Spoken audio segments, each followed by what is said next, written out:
అశ్వత్థామ విడిచిపెట్టినటువంటి అస్త్రం ఉత్తర గర్భంలోకి వెళ్ళిపోయింది, ఇంకా పిండాన్ని చెనకబోతోంది. లోపల ఆ పరీక్షిత్తున్నాడు, ఇంకా శిశువు ఆయన. ఆ లోపల ఉన్నటువంటి పసిపిల్లవాడి యొక్క ఆర్తనాదాన్ని తల్లి వింది. విని 5 మామగారులున్నా కాదడి వెళ్లి కృష్ణ పరమాత్మ యొక్క పాదాల మీద పడింది. అయ్యా, నువ్వు నన్ను రక్షించాలి ఏంది ఆవిడ. ఇప్పుడు రక్షించాలి అంటే ఒక కాలు పైకెత్తి రథంలోకి ఎక్కడానికి సిద్ధంగా ఉండి ఒక కాలు కింద పెట్టి ఉన్నటువంటి కృష్ణ పరమాత్మ ఆమె యొక్క ఆర్తిని, ఆమె యొక్క శరణాగతిని లెక్కలోకి పెట్టుకున్నాడు. అంతే. ఇక్కడే ఉన్న కృష్ణుడు ఒక్కసారి ఉత్తరాగర్భంలోకి ప్రవేశించాడు. ఎలా ప్రవేశించాడు? సుదర్శన చక్రం పట్టుకుని లోపలికి ప్రవేశిస్తే ఈ పిండం లోపల ఉన్న పిల్లవాడికి కూడా బ్రహ్మాస్త్రపు యొక్క తేజస్సులని తనలోకి తీసుకోగలిగినటువంటి భయంకరమైన తేజస్సుతో ఉన్న రూపంగా పరీక్షిత్తు చూశాడనుకోండి, కళ్ళు ఎగిరిపోతాయి పిండానికి కదండి. అది మధ్యం తినటువంటి మార్తాండ బింబం లాంటి స్వరూపం. అది సహస్ర సూర్యుల పగిది ప్రకాశిస్తుంది. దాన్ని పరీక్షిత్తు చూడలేడు. పరీక్షిత్తు చూసిన రూపం పరమ ప్రసన్నమైనటువంటి రూపం. అది సశంఖ చక్రం, సకిరీట కుండలం, సపీత వస్త్రం, సరసీరుహేక్షణం, సహార వక్షస్థల శోభికౌస్తుభం, నమామి విష్ణుం శిరసా చతుర్భుజం. అటువంటి స్వరూపం పరీక్షిత్తు కనపడుతోంది. అబ్బా, ఎంత బాగున్నాడో, ఎంత బాగున్నాడో, ఆ పీతాంబరం ఏమిటో, ఎంతందమో అని పరీక్షిత్తు చూస్తున్నాడు. అటువైపుకున్న మూర్తి, మాకు తూర్పుగోదావరిలో ర్యాలీ అని ఒక క్షేత్రం ఉంది. ఆ ర్యాలీలో ఒకవైపు కేశవుడు ఉంటాడు, ఒకవైపు మోహిని ఉంటుంది వెనక్కి. అలా అటువైపుకి ఉన్న మూర్తి బ్రహ్మాస్త్రము యొక్క తేజస్సుల్ని తనలోకి తీసేసుకోగలిగినటువంటి రుద్రస్వరూపంతో ఆ మూర్తి ఉంది. ఆ మూర్తి బ్రహ్మ తేజస్సును తీసుకుంది. వెనకమూర్తి కళ్యాణమూర్తి అయి పరీక్షిత్తుకి అలా కనపడింది. అందుకే బయటికి వచ్చినటువంటి పరీక్షిత్ తాతగారైన ధర్మరాజు గారి తొడలో కూర్చుని సభలో చూస్తే, అమ్మ కడుపులో ఉండగా నేను చూసినటువంటి ఆ మంగళప్రదమైనటువంటి మూర్తి ఎక్కడైనా కనపడతాడా అని పరీక్షగా చూసినటువంటి కారణం చేత పరీక్షిత్ అని పిలిచారట. ఏకకాలమనందు ఘోర అఘోర రూపములతో ఈశ్వరుడు ఉంటాడు. అఘోరేభ్యో దఘోరేభ్యో ఘోర ఘోరధరేభ్య అని మనం ఏంటి పరమశివుడి దగ్గర పూజ చేస్తే మంత్రపుష్పంలో మాట చెప్తూ ఉంటాం ఆ పంచమంత్ర పఠనం చేసేటప్పుడు. కాబట్టి ఆ ఘోర రూపము అఘోర రూపము ఏకకాలంలో ఉంటాయి. ఇప్పుడు 14,000 మందికి ఘోర రూపం తప్ప రామభక్తులకు రాముడు ఎప్పుడూ ఘోర రూపి కాడు, ఎప్పుడూ ఘోర రూపి కాడు. ఆ రూపం మీకు మంగళప్రదంగా ఉంటుంది. ఇలా దాన్ని దర్శనం చేసిన వారు ఒకరు ఉన్నారు. ఎవరో తెలుసా అండి? రామదాసు గారు దర్శనం చేసుకున్నాడు. మహానుభావుడు. ఆయన గుండెలు ఎంత పొంగిపోయాయో, పొంగిపోతే ఆ పొంగిపోయిన ఆనందం లోపల పట్టక వాగ్రూపంగా ప్రవహిస్తే ఆయన నోటి వెంట ఒక పద్యం వచ్చింది. బండన భీముడు అత్తజన బాంధవుడు ఉజ్వల బాణతోన కోదండ కళాప్రచండ భుజతండవ కీర్తికి రామమూర్తికిన్ రెండవ సాటి దైవమిక లేడనుచున్ గడకట్టి భేరిక దండ డండ దండ నిడజంబుల దండము నిండ మత్త వేదండము నెక్కి చాటెదను దశరథి కరుణాపయోనిధి అని రచన చేశారు. ఆయన భుజములు తాండవం చేస్తాయిట. ఎప్పుడు బాణం తీస్తాడో, ఎప్పుడు వింటినారికి తొడుగుతాడో, ఎప్పుడు ప్రయోగిస్తాడో కనపడదు. మబ్బులలోంచి వర్షం వచ్చి పడిపోయినట్టుగా బాణప్రయోగం జరిగిపోతుందంటే. బండన భీముడు ఆర్తజన బాంధవుడు. ఎవడు ఆశ్రయించాడో వాడికి ఆయన ఆర్తజన బాంధవుడు. బండన భీముడు అర్తజన బాంధవుడు. అటువంటి వాడు ఆయన భుజములు తాండవం చేస్తాయి యుద్ధం వస్తే. అది శివస్వరూపానికి ఉంది. తాండవము అన్న మాట శివుడికి సంబంధించింది, లాస్యము అన్న మాట అమ్మవారికి సంబంధించి. భావములు లాస్యము, కదలికలు తాండవము. శివుడు, ఆ శివుడి యొక్క తాండవం ఎలా ఉంటుందో ఆయన భుజములు అలా కదులుతాయిట, అటువంటి తాండవం చేస్తాయి. అలా తాండవం చేసేటటువంటి నా స్వామి చేతిలోంచి బాణ పరంపర వచ్చి శత్రువుల మీద పడుతుండగా అలా రక్షించగలిగినటువంటి ఈశ్వర స్వరూపము వేరొకటి లేదు అని నేను ఎలా చెప్తానో తెలుసా? బండన భీముడు అత్తజన బాంధవుడు ఉజ్వల బాణతోన కోదండ కళాప్రచండ భుజతాండవ కీర్తికి రామమూర్తికి రెండవ సాటి దైవమిక లేడనుచున్ గడకట్టి భేరి కాదండ డండ డండ నినదంబుల జండము నిండ మత్త వేదండము నిక్కి చాటెదను దశరథి కరుణాపయోనిధి. మామూలుగా చెప్పను రామ, పొంగిపోయిన మనస్సుతో 4 వీధుల కూడలిలో ఒక పెద్ద పందిరి కట్టి, పందిరిలో ఒక పెద్ద భేరీ కట్టి నేను ఏనుగెక్కి వచ్చి నిలబడి డామ్ డామ్ డామ్ అని కొడతాను. ఎందుకు భేరీలు కొడుతున్నావు అని అడుగుతారు నన్ను. అప్పుడు చెప్తాను, రామచంద్రమూర్తిగా భుజతాండవం చేస్తూ బాణప్రయోగం చేసి రాక్షసులను మట్టు పెట్టగలిగినటువంటి వేరొక దైవ స్వరూపము లేదు లేదు లేదు అని చాటి చెప్తాను రామ అన్నాడు. అంటే శత్రువులను మట్టు పెట్టడంలో ఆ ఘోర రూపం అలా ఉంటుంది. అదే ఘోర రూపం ఆశ్రయించినటువంటి భక్తులైనటువంటి వారికి అంత మంగళప్రద స్వరూపంగా ఉంటుంది. శ్రీరామాయణంలో శివకేశవ అభేదమైనటువంటి తత్వం అడుగడుగునా మీకు కనపడుతుంది. నిన్ననే నేను ఒక శ్లోకాన్ని ఉదాహరించి ఉన్నాను. ఆ గోదావరి నదిలో స్నానం చేసి వస్తున్నటువంటి సీతారామ లక్ష్మణుల యందు వాల్మీకి మహర్షికి పార్వతీ పరమేశ్వర నందీశ్వర స్వరూపములు దర్శనమయ్యాయి. ఆయన ప్రతి చోట శివుడికి రాముడికి ఉన్న అభేదాన్ని ఆవిష్కరిస్తుంటారు. మనం ఏ దృష్టికోణాన్ని అలవాటు చేసుకోవాలో చూపిస్తుంటారు. అంత గొప్ప ముఖం రామచంద్రమూర్తి యొక్క ముఖం. అదే రామచంద్రమూర్తి యొక్క ముఖం రాక్షసుల పాలిట ఘోర రూపం. వాళ్ళు అది రుద్రస్వరూపం. దాన్ని చూస్తేనే హడిలిపోతారు, అలా ఉంటాడు ఆయన. భక్తులైన వారికి ఆయన ప్రసన్నమూర్తి. ఆయన ఎప్పుడు మీరు చూడండి, రాముడు అసలు కోదండం పట్టుకోకుండా నిలబడినటువంటి మూర్తి మీరు ఎక్కడైనా చూసారా? చాలా ఎక్కడో అరుదుగా ఉంటుందేమో. రాముడు అంటే ధనస్సు పట్టుకునే ఉంటాడు.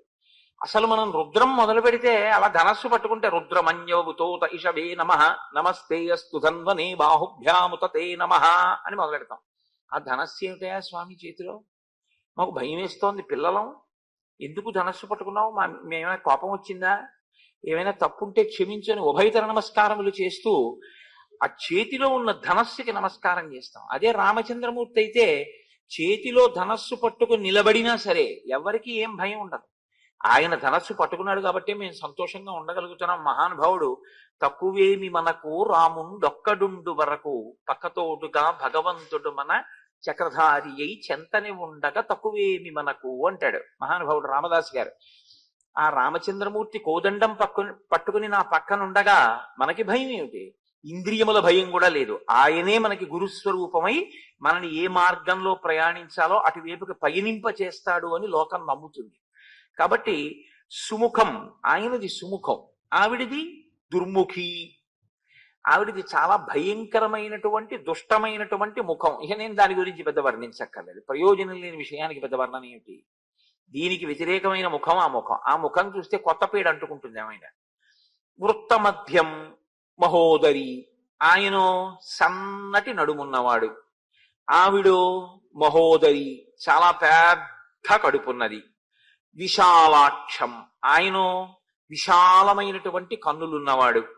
విరూపాక్షి, ఆవిడో వికృతమైన కన్నులున్నది. సుకేశం, ఆయన అందమైనటువంటి కేశపాశమున్నవాడు, జుట్టున్నవాడు. ఆవిడో తామ్రమూర్ధజ, ఎర్రటి రాగి జుట్టు ఉంటుందే, ఆ రాగి జుట్టు ఎలా ఉంటుందో అటువంటి చిమ్ముకుపోయినటువంటి జుట్టు ఉన్నది. పూతనా సంహారంలో పోతన గారు వర్ణిస్తారు. ఆ నేలబడిపోయినటువంటి పూతన యొక్క జుట్టు వర్ణిస్తూ ఆ పక్షులు దూరేటటువంటి పొదలు ఎలా ఉంటాయో అలా ఉంటుంది అంటారు. కాబట్టి అటువంటి జుట్టు కలిగినది. విశాలాక్షం అంటే విశాలమైన కన్నులు ఉన్నవాడు. అంటే ఆ కన్నులు పెద్దవైతే మనకేమిటి అని అనిపించవచ్చు. శంకర భగవత్పాదులు సౌందర్య లహరిలో అంటారు, దృశాద్రాఘీయస్యాదరదలిత నీలోత్పల రుచా కవీయాంసం దీనం స్నపయ కృపయా మమపి శివే అనీనాయం ధన్యో భవతి నచతే హానిరియత వనేవా హర్మ్యేవా సమకర నిపాతో హిమకరః అంటారు.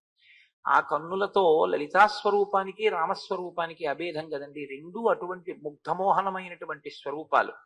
ఆయన కూడా తనవారైనటువంటి వారిని, తనవారు పరాయి వారు అని ఉంటారా ఈశ్వరుడికి? అంటే ఎవరు ధర్మావలంబకులో వారు ఈశ్వరుడి వారు, ఎవరు ధర్మమునందు ప్రవర్తించరో వారు కూడా ఈశ్వరునికి సంబంధించిన వారే. భారతీ తీర్థస్వామి వెంకటాచల క్షేత్రానికి వచ్చినప్పుడు ఒక అనుగ్రహ భాషణం చేశారు.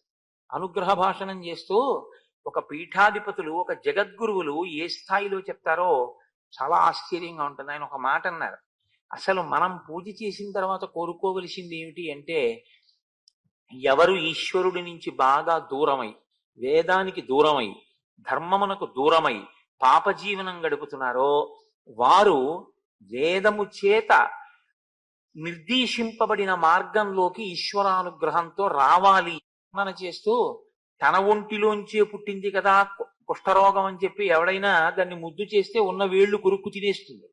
అలా మన సెగ్గెడ్డ కదా అని చెప్పి దాన్ని చక్కగా పెంచి పోషిస్తే అది ఒంట్లో ఉన్న నెత్తురు కారిపోయేటట్టు చేస్తుంది. కాబట్టి సెగ్గడ్డని డాక్టర్ గారు కోసేశారంటే ఎందుకు కోసేస్తారు? మిగిలిన శరీరాన్ని రక్షించాలి, అది ఉండకూడదు. ఇక వాడు ఆ శరీరంతో ఉంటే ధర్మ వ్యతిరిక్తమైనటువంటి పనులు చేసి ఇంకా ఇంకా పాపం మూట కట్టుకుంటాడు. అందుకని తీసేస్తాడు తప్ప అది కూడా అనుగ్రహమే. నిజానికి అనుగ్రహంతో చేసేటటువంటి పనే తప్ప ఆగ్రహంతో చేసేటటువంటి పని కాదు. అందుకే పెద్దలు ఒక మాట చెప్తుంటారు.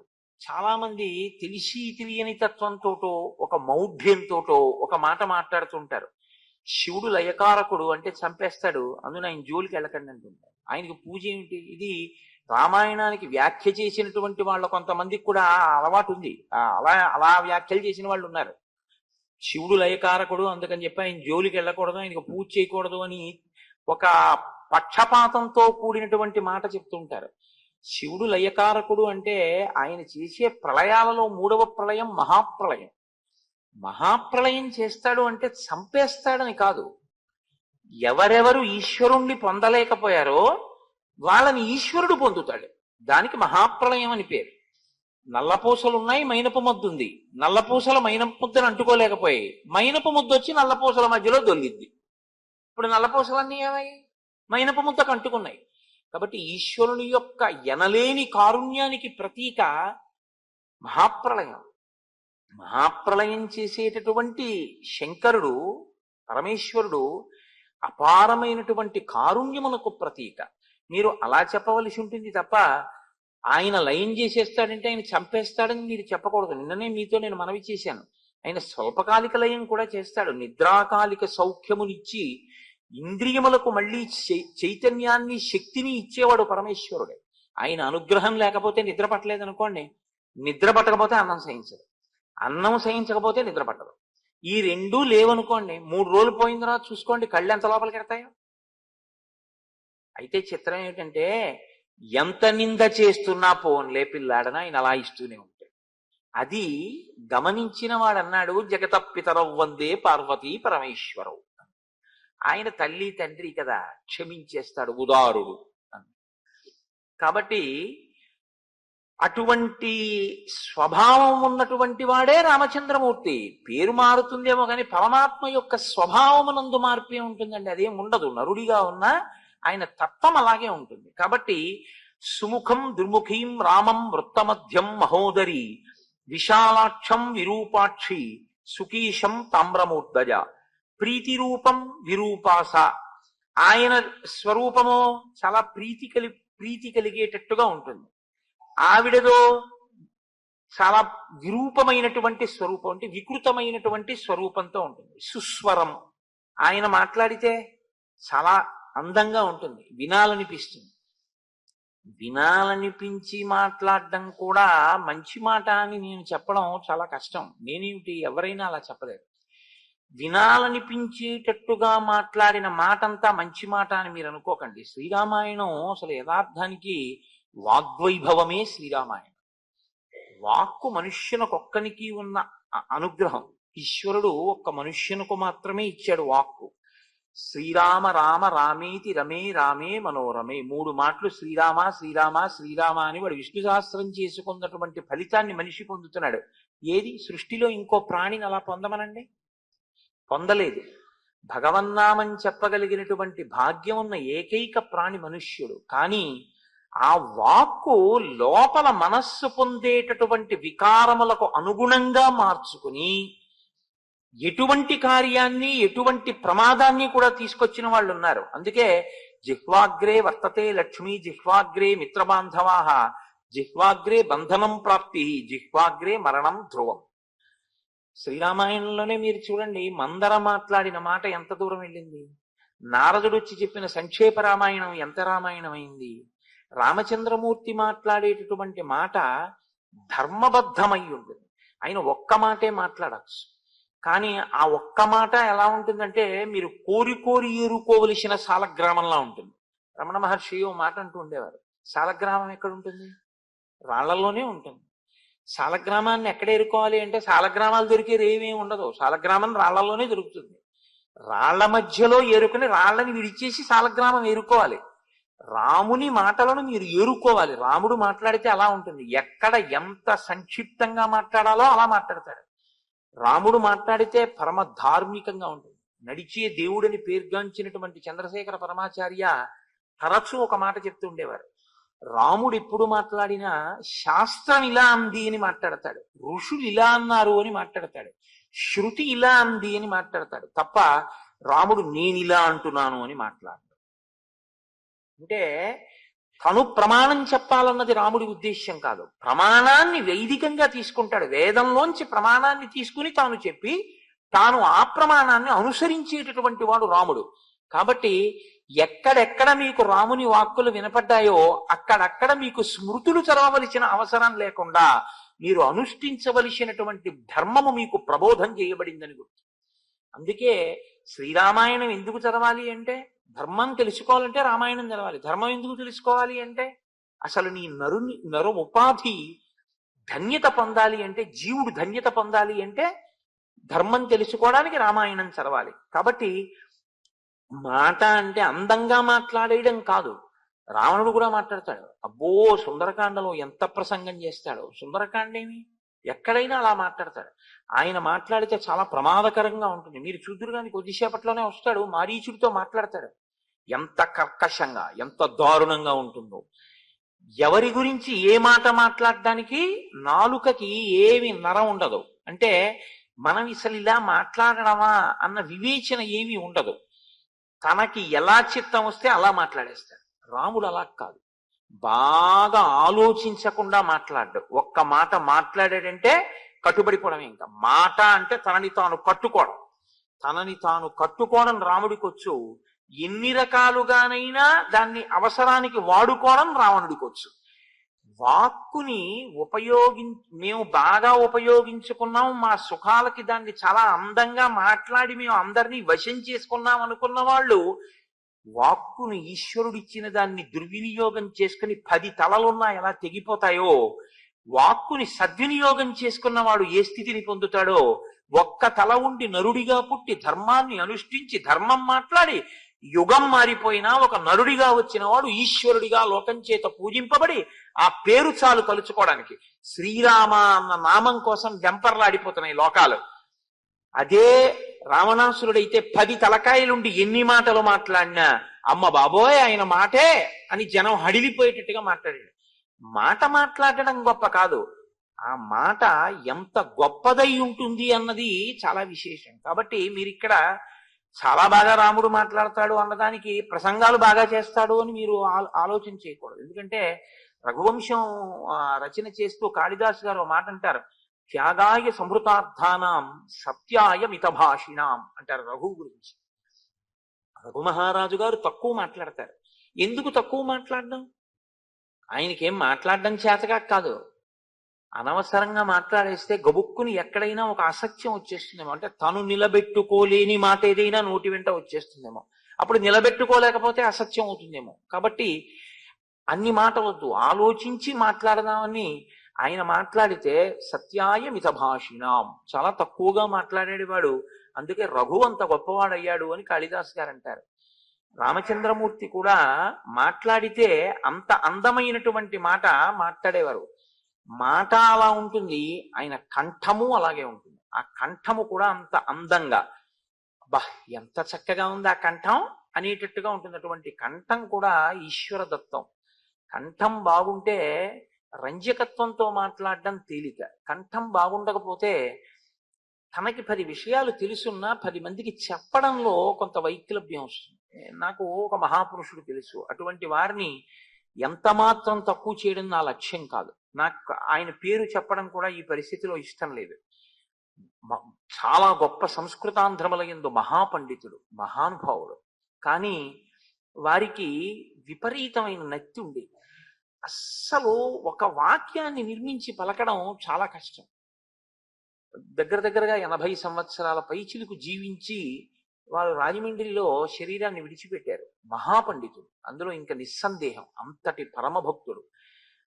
ఈ ప్రాంతం విజయవాడలోనూ అక్కడ చాలా కాలం ఉండి తన కవితా సుగంధము చేత, తన భక్తి చేత శ్రీరామాయణ కల్పవృక్షమే ఇచ్చినటువంటి విశ్వనాథ సత్యనారాయణ గారికి గొప్ప అంత్యవాసిగా ఉండేవారు వారు. అటువంటి వ్యక్తి బాగా నత్తి ఉండడం వల్ల అస్సలు పాపం మాట్లాడలేకపోయేవారు. కానీ ఆయన దగ్గర మీరు కూర్చుంటే అసలు ఆయన మాట్లాడేటటువంటి మాటలు అవి మాటలు కావు. ఏదో విదిక్త శృతి సాగర అన్నట్టు ఆ శృతి అనబడేటటువంటి సముద్రంలోంచి వజ్రాలు పైకి తీసి మీ చేతిలో పెడితే ఎలా ఉంటుందో ఆయన మాటలు అలా ఉండేవి. అంత గొప్ప దార్శనికుడు. కానీ స్వరమునకు, స్వరం అంటే ఆ కంఠస్వరము అని మీరు అనుకోకపోతే నత్తి మాటకు ప్రతిబంధకంగా వచ్చింది. కాబట్టి ఆ స్వరం అన్నది కూడా చాలా అవసరం. సుస్వరం. రాముడికి అటువంటి ఇబ్బందులు ఉన్నవాడు కాడు, చాలా చక్కని కంఠస్వరం ఉన్నవాడు ఆయన. ఆ స్వరం అలా తెలుసున్నవాడు వేదమంత్రాన్ని కూడా బాగా చెప్పగలడు, దేవతల యొక్క అనుగ్రహాన్ని బాగా పొందగలడు. ఎందుకంటే వేదము స్వరప్రధానమైనటువంటిది. ఉదాత్త అనుదాత్త ఆ స్వరితము అనబడేటటువంటి ఆ స్థాయి భేదాన్ని వేదమంత్రంలో ఎవరు సుస్వరంతో పాటిస్తారో వాళ్ళకి దేవతలు కూడా వశులవుతారు అని చెప్తున్నారు. లేకపోతే వేదమంత్రాన్ని ఏదో ఆ రేడియోలో సంగీతం నేర్చుకున్నట్టును పుస్తకం కొనుక్కుని వేదం నేర్చుకోవడానికి ఏమి ఉండదు, గురుముఖంగా నేర్చుకోవలసి ఉంటుంది వేదాన్ని.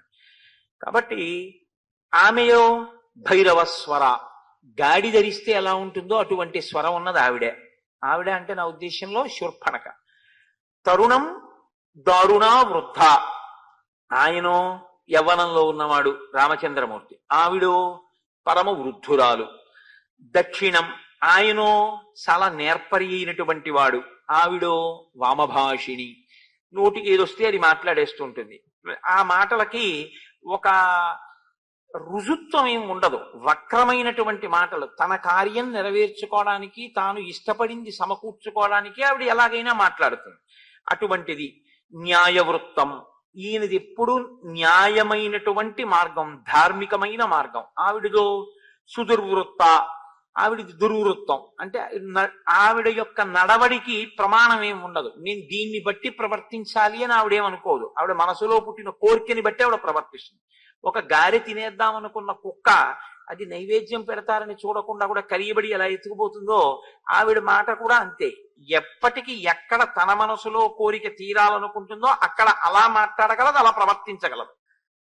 ఏడవడం కూడా తన కోరిక కోసం ఏడవగలదు, నవ్వినా తన కోరిక కోసం నవ్వగలదు, లేమి అందం ఉందని చెప్పగలదు, ఉన్న అవగుణాల్ని గుణములుగా చెప్పగలదు. తప్ప అసలు తన మాటకి తన ప్రవర్తనకి ఒక ప్రమాణమును బట్టి ప్రవర్తించేటటువంటి రూపం ఉన్నది కాదు, అటువంటి నడవడి ఉన్నది కాదు. కాబట్టి న్యాయవృత్తం సుదుర్వృత్త.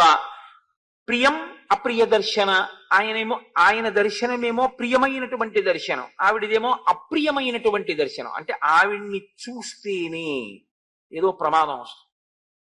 లోకంలో కొన్నింటికి ఆ లక్షణం ఉంటుంది. అంత రజోగుణ తమోగుణ భూయిష్టమైనటువంటి స్వరూపాన్ని మీరు చూసినంత మాత్రం చేత ఏదో అమంగళం కలుగుతుంది. అందుకేగా ఇప్పటికీ లోకంలో కొన్నిటిని అశుభ శకునములుగా పరిగణించడం అనేటటువంటిది వచ్చింది. ఆయన ప్రియ దర్శనం, ఆయన్ని చూడడం అనేటటువంటిదే చాలా ఆనందదాయకంగా ఉంటుంది. శరీరజ సమావిష్ట రాక్షసీ వాక్యమబ్రవీత్. అటువంటి శూర్పణఖ రామచంద్రమూర్తిని చూసి మన్మధుని చేత ఆవేశింపబడింది. అంటే ఆమెకి కామము కలిగినది. ఇక్కడ మహర్షి ఒక చాలా గొప్ప మాట చెప్తున్నారు. ఇంత వృద్ధురాలైనటువంటిది, రాక్షసి అయినటువంటిది, వికృతమైనటువంటిది అందమైన రాముణ్ణి చూడగానే ఏమనుకుందంటే ఇంత అందమైన వాడు కాబట్టి ఈయన చేత నేను భోగింపబడాలి అనుకుంది. అసలు అలా అనుకోవడం కూడా న్యాయమా? అసలు అటువంటి కోరిక పుట్టచ్చా? ఆవిడికి ఏం అక్కర్లేదు. అలా ఎందుకు అక్కర్లేదు? ఒక్కటే కారణం, పైన చెప్పారుగా. పైన చెప్పిన లక్షణాలన్నీ ఉన్నటువంటి ఆవిడికి అటువంటి ఆలోచన ఎందుకు వస్తుంది? కాబట్టి ఇప్పుడు ఎంత ప్రమాదకరమైన వ్యక్తి వచ్చిందంటే 1000 శతఘ్నులు తీసుకొచ్చి అక్కడ పెడితే రామచంద్రమూర్తి ఒక అస్త్రంతో కొట్టేస్తారు, పర్వాలేదు. 1,00,000 మంది యోధులు వస్తే రామచంద్రమూర్తి కొట్టేస్తారు, పర్వాలేదు. ఒక్క శూర్పణక వస్తే ఆయన సీతమ్మనే పోగొట్టుకోవలసి ఉంటుంది. ఇదే అప్రియ దర్శనం. ఏమిటో తెలుసా అండి, లోపల ఉన్నటువంటి ప్రవృత్తి అటువంటిది, ఆ మనస్సుకు ఉండేటటువంటి స్థితి అటువంటిది. ఆవిడిప్పుడు ఎలా కావాలంటే అలా మాట్లాడుతుంది. ఆ మాటల చేత తన మనసులో ఉన్నటువంటి కోరిక యొక్క వ్యగ్రత చేత ఆవిడ ఎంత భయంకరమైన స్థితినైనా సరే కల్పించగలదు. కాబట్టి ఆవిడ రావడమే పరమ ప్రమాదకరమైనటువంటి సన్నివేశం. కానీ అవతార ప్రయోజనం నెరవేరాలి అంటే శూర్పణక రావడం వినా మార్గం లేదు. అందుకేగా అగస్త్య మహర్షి మహానుభావుడు, త్రికాల వీధి కనుక నువ్వు పంచవటిలో ఉండు అనడానికి కారణం ఇది. రాక్షసులు రావాలి, శూర్పణక రావాలి, ఆమె రావణుడి దగ్గరికి వెళ్ళాలి, రావణుడు రావాలి, సీతాపహరణం జరగాలి, అప్పుడు కాని రాముడు రావణ సంహారానికి అడుగు వేయడు. కాబట్టి ఇప్పుడు శూర్పణక రాముణ్ణి చూసి రాముణ్ణి ప్రశ్న వేస్తోంది. ఆవిడ ఆయన్ని ప్రశ్న వెయ్యగలిగినటువంటి సత్తా ఉన్నదా అంటే యోగ్యత అయోగ్యతల యొక్క విచారణ లేకుండా కామమోహితయ్యి మాట్లాడుతోంది. జటీ తాపసరూపేణ సభార్య శరచాపధృత్ ఆగతస్త్వమిమం దేశం కథం రాక్షస సేవితం కిమాగమనకృత్యంతే తత్ త్వమాఖ్యాతుమర్హసి. నీవు జటివై జటలు కట్టుకుని ఉన్నావు, తాపసి ఎలా ఉంటాడో అలా ఉన్నావు, పక్కన భార్య ఉంది. ఇంతకన్నా దారుణం ఏమిటండి, పక్కనున్న ఆవిడ భార్య అని ఆవిడికి తెలుసు, ఆయన నరుడు అని తెలుసు. భార్య పక్కన ఉండగా ఈమె ఆయన యందు కామమోహిత అయింది. శరచాపధృత్ ధనుర్బాణాలు పట్టుకున్నావు. జటిగా ఉన్నావు కాబట్టి తాపసి అనుకోవాలా, ధనుర్బాణములు పట్టుకున్నావు కాబట్టి నువ్వు రాజు అనుకోవాలా? పక్కన భార్య ఉంది, నాకు సందేహాస్పదంగా ఉంది ఈ విషయాలన్నీ. ఇప్పుడు మీరెవరు, ఎందుకు ఇక్కడ ఉన్నారు, ఇది కాదు. ఆవిడ అడగడమే అసలు అవతల వారిని శంకించేటటువంటి రీతిలో.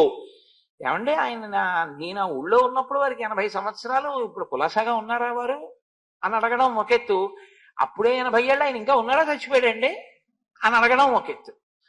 మనస్సులో భావన పవిత్రమైతే వాక్కు పవిత్రంగా ఉంటుంది, మనసులో భావన అపవిత్రమైతే వాక్కు కూడా అలాగే ఉంటుంది. అందుకే వాక్కు చాలా పదిలంగా ఉండాలి, చాలా పవిత్రంగా ఉండాలి. కొంతమంది నోటితో ఆయన చచ్చిపోయారండి అని కూడా అనరు, ఆయన శరీరం విడిచిపెట్టారండి అంటారు. ఎంత మంగళప్రదంగానూ ఉంటాయి ఆ వాక్కులు. అసలు ఆ నోటి వెంట మీరు చాలా పరుషమైనటువంటి మాట విందాము అంటే మీకు వినడం కుదరదు. ఎందుకంటే ఆయన నోటి వెంట రాదు ఆ వాక్కు. ఆయన ఎంత పరుషమైన సందర్భాన్ని కూడా అంత సరళంగా, అంత పవిత్రంగా, అంత మంగళప్రదంగా, అంత అందంగా మాట్లాడగలడు. ఎందుకంటే ఒకటే కారణం, వాక్కు అలా మనస్సు ఒకలా ఉండడం కారణం కాదు, ఆయన మనసు అలా ఉండడం వాక్కు అలా ఉండడానికి కారణం.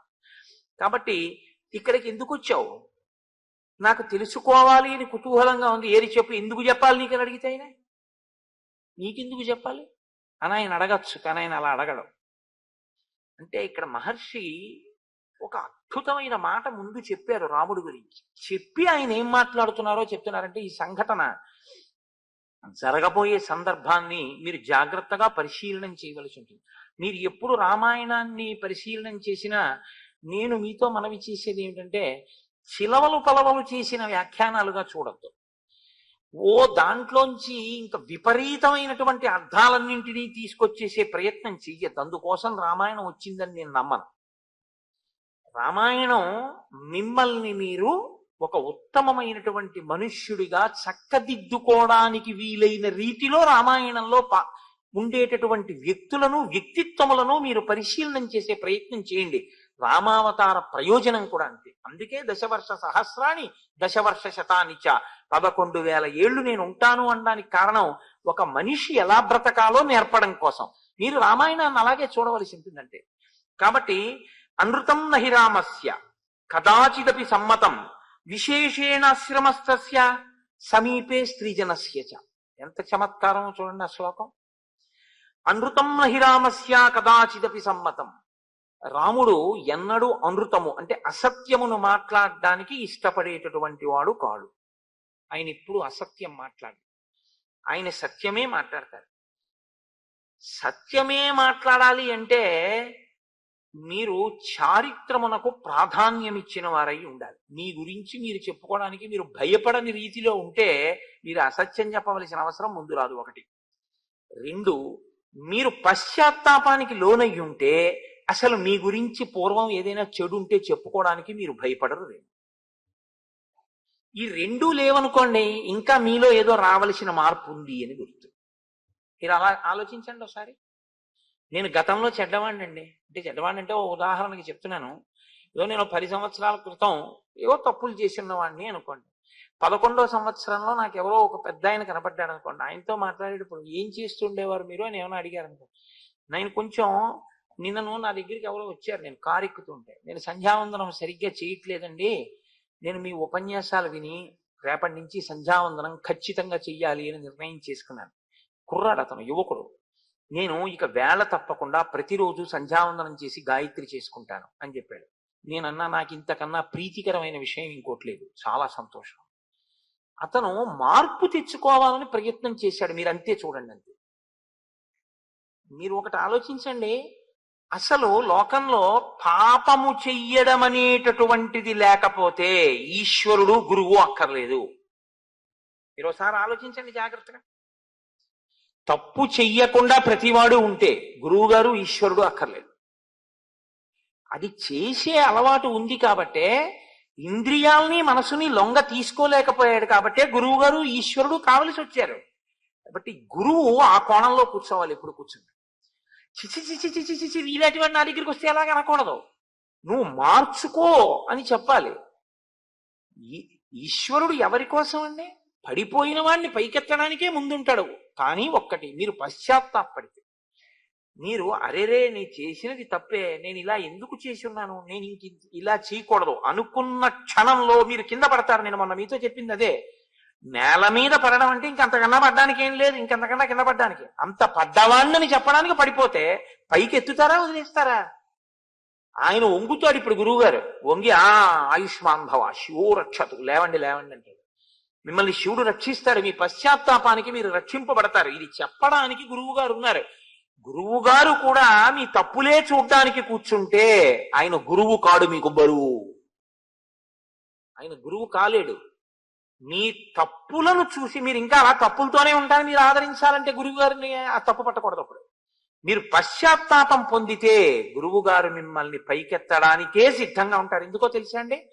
మీలో వచ్చిన మార్పు గురువు గారికి సంతోషహేతు, మీలో వచ్చిన మార్పు ఈశ్వరునకు సంతోషహేతు తప్ప.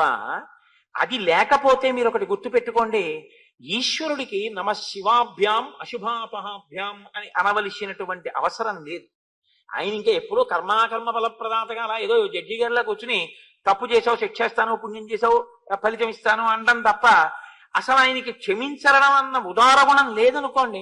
అప్పుడు ఇంకా ఈశ్వరుడు ఏం చేస్తాడంటే, మీరు చేసిందని మీరు ఫలితం పొందితే ఈశ్వరుడు కన్నా కర్మ గొప్పదై కూర్చుంటుంది. కర్మ గొప్పదా, మనసు గొప్పదా అంటే కర్మ కన్నా మనసే గొప్పదవుతుంది. మీరు చేసిన దానికి, మీరు చేసిన కర్మ, మీరు చేసిన కర్మకి ఉపయోగించిన ఉపకరణముల కన్నా మీ యొక్క భక్తితో కూడిన మనస్సు గొప్ప అవుతాయి. మీరు ఒకసారి మారి ఈశ్వరుడి దగ్గర నిజాయితీగా కన్నుల నీరు పెట్టుకున్నారనుకోండి, చాలు, ఈశ్వరుడు అక్కడికెత్తి కూర్చోబెడతాడు. ఎంత స్తోత్రం చేశాడు దూర్జటిని కాళహస్తీశ్వర స్వామి దేవాలయంలో. ఇవాళ ఆయన దేవాలయం చుట్టూ దూర్జటి పద్యాలు ఉన్నాయి, చెప్పండి నాకు.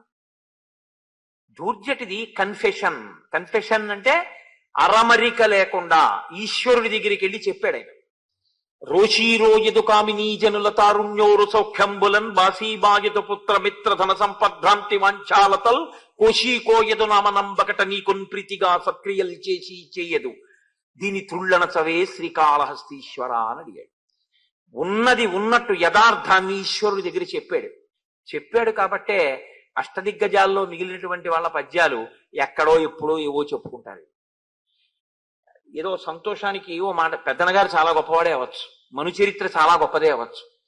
అతజని కంచ భూమి సురుడంబర తుంబి శిరస్సరజ్జరీ ముకుట ఏదో అని ఎంత గొప్ప పద్యాన్నైనా రచన చేయొచ్చు. శ్రీమదాంధ్ర కవితా పితామహా సర్వతోముఖాంక పంకజక్ష పాదాంబుజాధీన మానసిందిందిర నందవరవర వంశోత్తం చతకోపతాప ప్రసాదాదితా సాధిత చతుర్విధ కవితామ తల్లి కల్లసాని చొక్కయామాచ్యపుత్ర పెద్దనార్య ప్రణీతంబైన స్వారోచిత మను సంభవంబులు మహాప్రబంధంబు అని ఎంతైనా చెప్పుండొచ్చు. కానీ దూర్జటి కాళహస్తీశ్వర శతకంతో తుల్యంగా భక్తి విషయంలో మను చరిత్ర నిలబడగలదా? నిలబడదు. దానికి అలా ప్రతి వాళ్ళు దూర్జటి కాళహస్తీశ్వర శతకం అంటే తెలుగు వాళ్ళ నోటి మీద ఒక్క పద్యమైనా వచ్చి ఉంటుంది. ఇది మను చరిత్రలోంచి అలా ప్రతి పద్యం ఒక్క పద్యమైనా వచ్చి తెలుగు వాళ్ళు ఉంటారని మీరు చెప్పండి. పోతన గారి భాగవతంలోంచి ఒక్క పద్యమైనా వచ్చి ఉంటుంది, మను చరిత్రలోంచి వచ్చి ఉంటుందని చెప్పండి. ఉండదు. ఎందుకంటే ఒక్కటే కారణం, ఒక భక్తుడు ఎలా నిలబడాలో అలా నిలబడ్డాడు దూర్జటి. నిలబడ్డాడు కాబట్టే కాళహస్తీశ్వర శతకానికి ఆ స్థాయి వచ్చింది. అది కేవలం ఒక శతకం కాదు, 2 ఒడ్లున్నది కాదు. అది 100వ పద్యం ఓ ఒడ్డు, 100వ పద్యం ఓ ఒడ్డు, ఇటు నుంచి దిగి అటు నుంచి ఎక్కేది కాదు. అది ప్రతి పద్యం కూడా మీ జీవితానికి సమన్వయం అయ్యేటటువంటి అత్యద్భుతమైనటువంటి ఆ వాంగ్మయ స్వరూపం. ఈశ్వరుడి దగ్గర అటువంటి స్తోత్రం చేశాడు మహానుభావుడు. కేవలం ఆయన్ని స్తుతి చేసిన వాళ్ళు చాలా మంది ఉన్నారు శతకాల రూపంలో. నువ్వు ఇంద్రుడివి, నువ్వు చంద్రుడివి, నువ్వు ఉపేంద్రుడివి, ఈశ్వర అంత గొప్పవాడి, ఇంత గొప్పవాడిని ఎంతమంది రాశారు. ఈశ్వరా నా ఎంది దోషాలున్నాయి, నన్ను ఎలా ఉద్ధరిస్తావు, నేను చేసినదేం లేదు అని చెప్పిన వాడు ఎవరైనా ఉంటే అంత నిజాయితీగా చెప్పుకున్నాడు. శ్రీశైలేశు భజింతునో యభవు కాంచీనాథు సేవింతునో కాశీవల్లభు కల్వబోధునో మహాకాళేశు పూజింతునో నా శీలం బణువైన మేరువణుచున్ రక్షింపవే నీ కృపా శ్రీ శృంగార విలాసహాసముల చేసి కాళహస్తీశ్వర అని చెప్పుకున్నాడు. అంత మాత్రం చేత నేను అలసాని పెద్దన గారిని ఎంత మాత్రమూ తక్కువ చేయట్లేదు. మహానుభావుడు. ఆయన స్థాయి ఆయనది. ఎదురైన చోకవి గండపిండీరమునకి వెతగునని తానే పాదమున తొడగి ఎదురైన చో తన మదకరీంద్రము డిగ్గి కేలూతనొసగి ఎక్కించుకొని బిరుదైన కవి గండ పెండేరమునకి వెతగునని తానే పాదమున తొడగే గోకట గ్రామాజ్యనేకాగ్రహారంబులడిగిన సీమలు అందునిచ్చే ఆంధ్ర కవితా పితామహ అల్లసాని పెద్ద నామాచ్య అని నన్ను పిలుచునట్టి కృష్ణరాయలతోడ దివికేగలేక బ్రతికియున్నాడ జీవచ్ఛవంబునకు అని అత్యంత కృతజ్ఞతతో మహానుభావుడు చెప్పుకున్నాడు. నేను ఆ కోణంలో ఆయన్ని విమర్శ చేయట్లేదు. అటువంటి మహానుభావుని విమర్శ చేయడానికి నేను ఎంతటి వాడిని. నేను అన్నది ఈశ్వరుడి ముందు నిలబడి మీరు ఒక భక్తుడిగా నిలబడ్డం అంటే కన్ఫెషన్. మీరు ఈశ్వరుడితో మాట్లాడేటప్పుడు మీ లోపాలని, మీ తప్పుని, మీరు దేన్ని దాటలేకపోతున్నారో, ఎందుకైనా మీ అనుగ్రహం కావాలో మీరు మనసు విప్పి సర్వేశ్వరుడితో చెప్పుకోలేకపోతే ఇంకా మిమ్మల్ని ఉద్ధరించగలిగిన వాడన్నవాడు లోకంలో ఎవరుంటారండి? అసలు పదార్థం అక్కడుంది, ఉపయోగించుకోనప్పుడు మీకు ఎలాగ ఈశ్వరుడి యొక్క అనుగ్రహం కలుగుతుంది? అమ్మ అన్నం అంటే వండగలదేమో కానీ మీరు తినకపోతే ఆకలి ఎలా తీరుతుంది? ఈశ్వరుడు ఎదురుగుండా వచ్చి నిలబడగలడేమో కానీ మీరు ఆయన్ని నా దగ్గర ఈ దోషం ఉంది ఈశ్వరా దీన్ని తీసేయని మీరు అడగకపోతే ఆయన ఎలా తీయగలడు మీకు? కాబట్టి అది మీరు గమనించవలసి ఉంటుంది. అది భక్తికి సంబంధించినటువంటి ఒక గొప్ప విశేషం. ఆ పశ్చాత్తాపం చాలా గొప్పది. ఆ పశ్చాత్తాపం అనేటటువంటిది ఉన్నా వాడు తన తప్పు చెప్పుకోవడానికి భయపడడు. ఒకప్పుడండి ఎంత నేరం చేశాననుకుంటున్నారు? లేరనుకుంటున్నారా మీరు? ఆధ్యాత్మిక సామ్రాజ్యంలో సామ్రాట్టులై కూర్చున్నటువంటి వాళ్ళు ఒకప్పుడు పెద్ద పెద్ద విప్లవకారులై ప్రభుత్వాల మీద తిరగబడిన వాళ్ళు ఉన్నారు. అరబిందో లేరా? అరబిందో ఒకప్పుడు చాలా కాలం కారాగారంలో మగ్గిపోయినటువంటి మనిషి. అరబిందో జీవిత చరిత్ర చదివితే మీరు ఆశ్చర్యపోతారు. అటువంటి వ్యక్తి ఎటువంటి స్థాయికి చేరుకున్నారు? ఆయన ఏం దాచుకోలేదే. అది గతం. అలా అదొక జీవితం. ద్విజహ, ఇదొక పుట్టుక. పశ్చాత్తాపం కలిగితే నీ గతంలో చెడు చెప్పడానికి భయపడవు. నీ చారిత్రం మంచిదైతే అసలు నీ గురించి చెప్పుకోవలసిన అవసరం నీకుండదు. నేను ఎంతటి వాడినంటే చెప్పుకోవడానికి అంటావు. ఈ రెండూ లేకపోతే ఇంకా నీలో రావలసిన మార్పు ఏదో ఉందని గుర్తు. రామచంద్రమూర్తి అనృతం నహి రామస్య. ఆయన ఎప్పుడూ అబద్ధం చెప్పుకోవలసిన అవసరం ఆయనకి లేదు, అసలు ఆయనకి అలవాటు లేదు. ఆయన ఎప్పుడు అబద్ధం మాట్లాడరు. కదాచిదపి సమ్మతం విశేషేణ ఆశ్రమస్తస్య. ప్రత్యేకించి ఆశ్రమముల యందు ఆయన అస్సలు అబద్ధం ఆడరు. అంటే ఏమిటండి ఆశ్రమముల యందు అబద్ధం ఆడరు అంటే? మరి ఎప్పుడైనా అంటారేమో అన్నట్టుగా ఉంది కదా దాని అర్థం అని అనుమానం రావచ్చు. విశేషేణాశ్రమస్తస్య అంటే ఆశ్రమంలో తాను ఉండి మాట్లాడుతున్నప్పుడు కించిత్ ఎక్కడైనా ఒక చిన్న అసత్యం లాంటి దాన్ని చెప్పి ధర్మాన్ని నిలబెట్టవలసినటువంటి అవసరాన్ని కూడా తన భుజాల మీదకి ఎత్తుకోడు ఆయన. ఎందుకంటే అందులో ఉన్న వాళ్ళకి ధర్మం తెలుసు, తన కొత్తగా భుజాలకు ఎత్తుకోవలసింది లేదని గ్రహించి ఉంటాడు అని గుర్తు. ఒక ఉదాహరణ చెప్పాలంటే, సుమంత్రుడు అరణ్యవాసానికి రథం మీద తీసుకెళ్లిపోతున్నప్పుడు దశరథుడు ఆపమంటున్నాడు, నువ్వు తోలమంటున్నావు. రేపు దశరథుడు తిరిగి వచ్చిన తర్వాత రథం ఆపలేదు ఎందుకు అని అడిగితే ఏం చెప్పను అంటే, రథచక్రముల సవ్వడిలో ఆపమని నువ్వు అన్న ధ్వని నాకు వినపడలేదని చెప్పేయండి. మరి అబద్ధం చెప్పడం ఒకటి, అబద్ధం చెప్పించడం ఒకటి కదా. అంటే తండ్రిని సత్యమునందు నిలబెట్టాలి అంటే తాను తప్పదని చెప్పి వెళ్ళిపోవాలి. ఒక పెద్ద సత్యం కోసం ఒక చిన్న అసత్యం దోషభూయిష్టమేం కాదు. ఒక్కొక్కసారి అలా దేవి భాగవతంలో దీని గురించి ఒక వృత్తాంతం ఉంది. ఏదో ఒక ఆయన పోని దేవి భాగవతం ఇప్పుడు మళ్ళీ అదంతా ఆఖ్యానాలు జోలికి ఎందుకు కానండి, ఓ తేలిక ఉదాహరణ చెప్పాలంటే, ఓ అరుగు మీద ఓ బ్రాహ్మడు కూర్చున్నాడు అనుకోండి. ఇటు అరుగుంది ఇటు అరుగుంది, ఆవు పరిగెడుతోంది, ఆవు వెనకాతల కషాయివాడు పరిగెడుతున్నాడు. ఆవు పరిగెత్తింది, కషాయివాడిని అంత దూరంలో చూశాడు. ఆయన అరుగు దిగి అరుగుకి కూర్చున్నాడు. కషాయివాడు వచ్చి ఆవు ఇటు పరిగెత్తిందా అన్నాడు. ఏమో నేను ఈ అరుగు మీద కూర్చున్నాకేం వెళ్ళలేదే అన్నాడు. ఆ అరుగు మీద ఉండగా వెళ్ళింది కానీ ఈ అరుగు మీద ఉండగా వెళ్ళలేదుగా. మీకు తెలిసి ఆపాటి అబద్ధంతోనైనా మీరు ఒక ప్రాణిని రక్షించగలిగితే అప్పుడు మీది అబద్ధం కిందకి రాదు, అది ధర్మాన్ని రక్షించడం కిందే వస్తుంది. అలా మీరు అన్వయం చేసేసుకున్న అబద్ధాలు మాత్రం ఆడకూడదు. అది నిజంగా అంత ధార్మికమై ఉండాలి. ఒక పెద్ద ధర్మాన్ని నిలబెట్టడానికి ఒక చిన్న అబద్ధం ఆడటం ధర్మాన్ని రక్షించడమే అవుతుంది తప్ప అధర్మం కిందకి రాదు. కానీ అలా చిన్న చిన్న అబద్ధం ఏదైనా చెప్పి ధర్మాన్ని రక్షించవలసినటువంటి బాధ్యతని కూడా నెత్తికెత్తుకోడు ఆశ్రమంలో ఉంటే. ఎందుకంటే అక్కడ నాకు అవసరం లేదు, అక్కడ ఉండే వాళ్ళందరూ ధర్మావలంబకులే, నాకెందుకు ఆ మాట. కాబట్టి విశేషేణ ఆశ్రమస్తస్య సమీపే స్త్రీజనస్య చ, ఇది పురుషుడి యందు ఒక బలహీనత. ఆడది కనబడితే ఉన్నదో లేదో, అబద్ధమో నిజమో, ఏదో ఓ మాట మాట్లాడేసి అవతల వాళ్ళు అబ్బో ఈయన ఇంత గొప్పవాడా అనుకోవాలనుకుని ఓ మాట మాట్లాడేస్తే వాళ్ళంత వెర్రి వాళ్ళు నమ్మేస్తారని అనుకుంటూ ఉంటారు. రాముడు అటువంటి వాడు కాదుట. సమీపే స్త్రీజనస్య చ, ప్రత్యేకించి పక్కన ఆడవాళ్ళున్నప్పుడే ఆయన అబద్ధాలాడడానికి లేకపోతే ఇతర రకమైనటువంటి ప్రవర్తనకి ఆయన అసలిష్టపడకుండా తనను తాను బాగా కుదురుపరుచుకుని ఉంటాట. ఎందుకు ఈ శ్లోకం ఇక్కడ? ఇప్పుడు అకస్మాత్తుగా రామశీలావిష్కారం కోసం నువ్వెవరు తెలుసుకోవాలనుందని శూర్పణ కంటే రాముడు ఏమన్నాడో చెప్పాలా, వాల్మీకి రాముడు ఎలాంటి వాడో చెప్పాలా? అంటే ఎదర మీరు చూడబోయేటటువంటి సంఘటనని, రాముడు మాట్లాడబోయే మాటల్ని మీరు ఈ కళ్ళద్దాలు పెట్టుకుని చూడవలసి ఉంటుంది జాగ్రత్తగా. తప్ప మీరు న్యాయమూర్తిగా కూర్చుని మీకు ఎలా తోస్తే అలా తీర్పులు చెప్పద్దు. ఈ శ్లోకాన్ని దృష్టిలో పెట్టుకుని జరగబోయే సంఘటన, రాముడు మాట్లాడే మాట, శూర్పణకతో మాట్లాడే మాటల్ని జాగ్రత్తగా గమనించి ఆయన ఎందుకు మాట్లాడతాడో అలా. ఇలా ఆడది కనపడింది అని వెర్రెక్కిపోయి ఉన్న పద్ధం లేని పద్ధం మాట్లాడేసేసి హాస్య ప్రసంగాలు చేసేసి అక్కడి నుంచి సంతోషం పొందేసేటటువంటి లేకి మనస్తత్వం ఉన్నవాడు కాడు సుమా. ఇప్పుడు ఆయన అన్నాడు, ఏమీ లేదమ్మా, అడుగు అక్కడ ఉన్నాడే ఆశ్రమంలో, అడుగో పాప ఆయన ఏదో కట్టెలవి విరుస్తున్నాడు, ఆయన లక్ష్మణమూర్తి, నా సోదరుడు. ఈమె విదేహ వంశంలో జన్మించింది సీత. ఇయం భార్యాచ వైదేహీ మమ సీతేతి విశ్రుత, ఈమెకి సీత అని పేరు. మేము ముగ్గురం కలిసి, నా తండ్రి దశరథ మహారాజు, మా తల్లి కైకమ్మ మమ్మల్ని వనవాస దీక్ష తీసుకోవాలి అని ఆజ్ఞాపిస్తే మేము ఈ వనవాసానికి వచ్చాం. అంతకన్నా ఇంకా రాముడు ఏం చెప్పలేదు. మా అమ్మ వరాలు అడిగింది, మా నాన్న నన్ను పంపించాడు. ఎవరు ఏ స్థాయిలో అర్థం చేసుకుంటే సరిపోతుందో, ఎవరికి ఎంతవరకు చెప్పాలో అంతవరకు చెప్తే అంతే తప్ప అందరి దగ్గరికి వచ్చి దాని గురించి పెద్ద విశేషంగా ఇంకా అదే మోసపోసినట్టుగా ఇంకా అక్కడి నుంచి మొదలుపెట్టి ఒకనకొకప్పుడు మా నాన్నగారు నాకు యవరాజ్య పట్టాభిషేకం చేద్దాం అనుకున్నారు అని ఆ కథంతా మొదలు పెట్టక్కర్లేదు. కాబట్టి అంతే మాట్లాడి వదిలేశాడు. అని ఆవిడంది అహం అంటూ మొదలెడు. అహం శూర్పణఖా నామ రాక్షసీ కామరూపిణి అరణ్యం విచరామీదం ఏకా సర్వభయంకరా.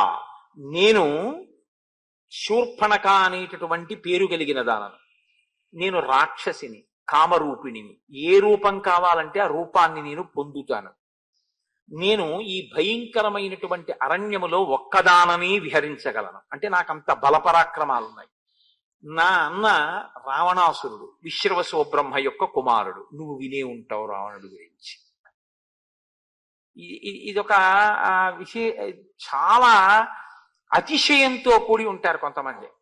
మీరెవరండి అని అడిగారు అనుకోండి, నేను ఫలానా వారి అబ్బాయినండి, నా పేరు ఫలానా. మీరేం చేస్తుంటారని ఆయన మీ గురించి ఎక్కువ అడిగాడు అనుకోండి, అది మీకు నా గురించి తెలీదా అంటారా? నా గురించి తెలీదా అంటే మీకు తెలిసి ఉండాలి నేనంత ఖ్యాతి వహించిన వాడిని ఒక అతిశయం అన్నమాట. రావణుడి గురించి తెలీదా అంటే ఇంకా రావణుడి వల్ల నువ్వు ఎడవలేదా? వాడు చేసే పని ఇంకోళ్ళని నేర్పించడమేగా. రావణుడు అంటే లోక రావణుడు. కాబట్టి ఆ రావణుడి గురించి నీకు తెలీదా? అటువంటి రావణాసురుని యొక్క కూతుర్ని, రావణాసురుని యొక్క చెల్లెల్ని, బలీయాం రాక్షసేశ్వర, మహాబలవంతుడైనటువంటి వాడు, రావణో నామమే భ్రాత, ఆ రావణాసురుడు నా యొక్క అగ్రజుడు, ఆయన యొక్క చెల్లెల్ని, కుంభకర్ణుడు ఎప్పుడూ నిద్రపోయేటటువంటి స్వభావం ఉన్నవాడు, మహాబలవంతుడు కుంభకర్ణుడు నా యొక్క ఇంకొక అన్నగారు, రెండవ అన్నగారు. నేను శూర్పణఖ అని పేరు కలిగినటువంటి చెల్లెల్ని. నా తర్వాత ఒక తమ్ముడు ఉన్నాడు. వాళ్ళ జనన క్రమంలో ముందు రావణుడు, తర్వాత కుంభకర్ణుడు, తర్వాత శూర్పణఖ, తర్వాత విభీషణుడు.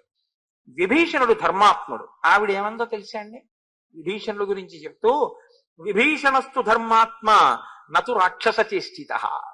అబ్బే వాడు ఉన్నాడే ధర్మాత్ముడు, వాడికి అసలు రాక్షస గుణాలు ఒకటి. ఇది ఎలా ఉంటుందంటే హిరణ్యకశిపుడు ప్రహ్లాదుడిని చూసి గుండెలు బాదుకున్నట్టు ఉంటుంది.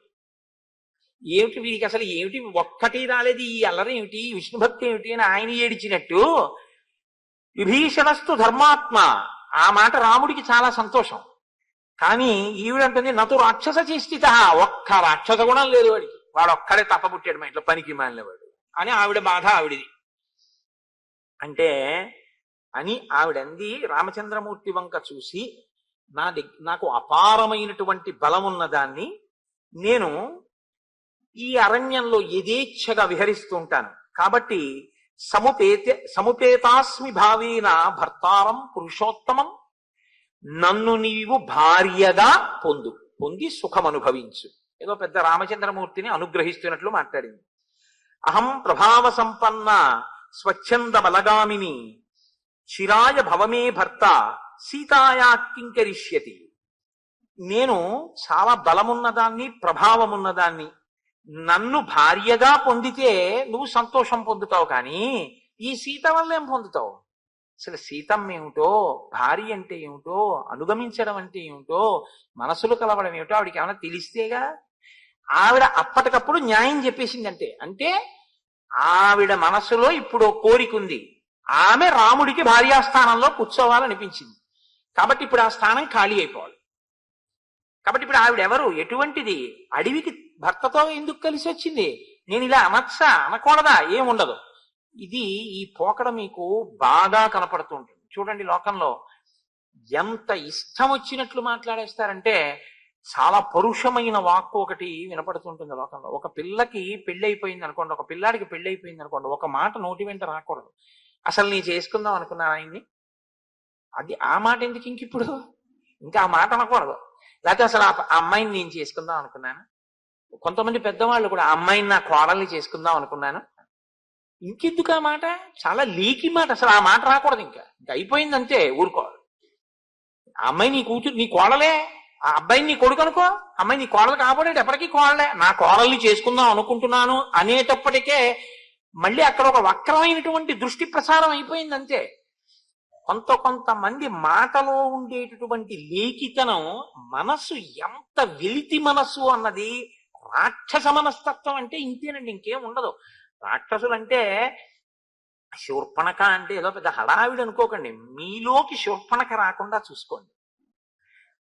మీలోకి అంటే నువ్వంతా పెరిగిపోయావా అని అనుకోకండి. మీలో అన్న మాట ఎందుకంటున్నానంటే, మీరు తొలగించుకోగలిగినటువంటి స్థితిలో ఉన్నటువంటి ఉదాత్తులు నేను అంత తేలిగ్గా పోగొట్టుకోగలిగినంత సాధనలో ఉన్నవాడిని కాను. కాబట్టి మీతో పోల్చుకోవడానికి ఇష్టం లేక నన్ను మీతో కలుపుకోలేదంతే.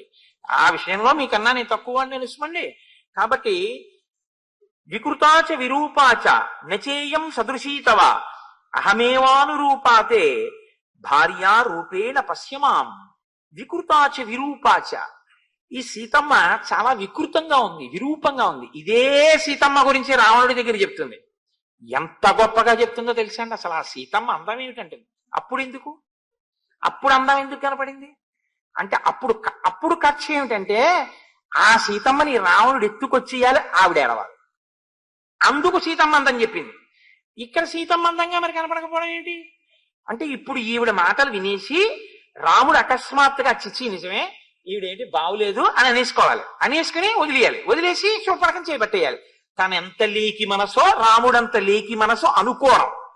కొంతమంది మనం చేసే ప్రచారం కూడా అలాగే ఉంది. ఇవాళ మన అదేంటి ప్రసార సాధనాలు కానివ్వండి, మన సినిమాలు కానివ్వండి, మన సాహిత్యం కానివ్వండి, అంతే లవ్ ఎట్ ఫస్ట్ సైట్ ఇట. ఏమిటి దాని అర్థం ఏమిటో నాకు ఎప్పటికీ అవగతం కాదు.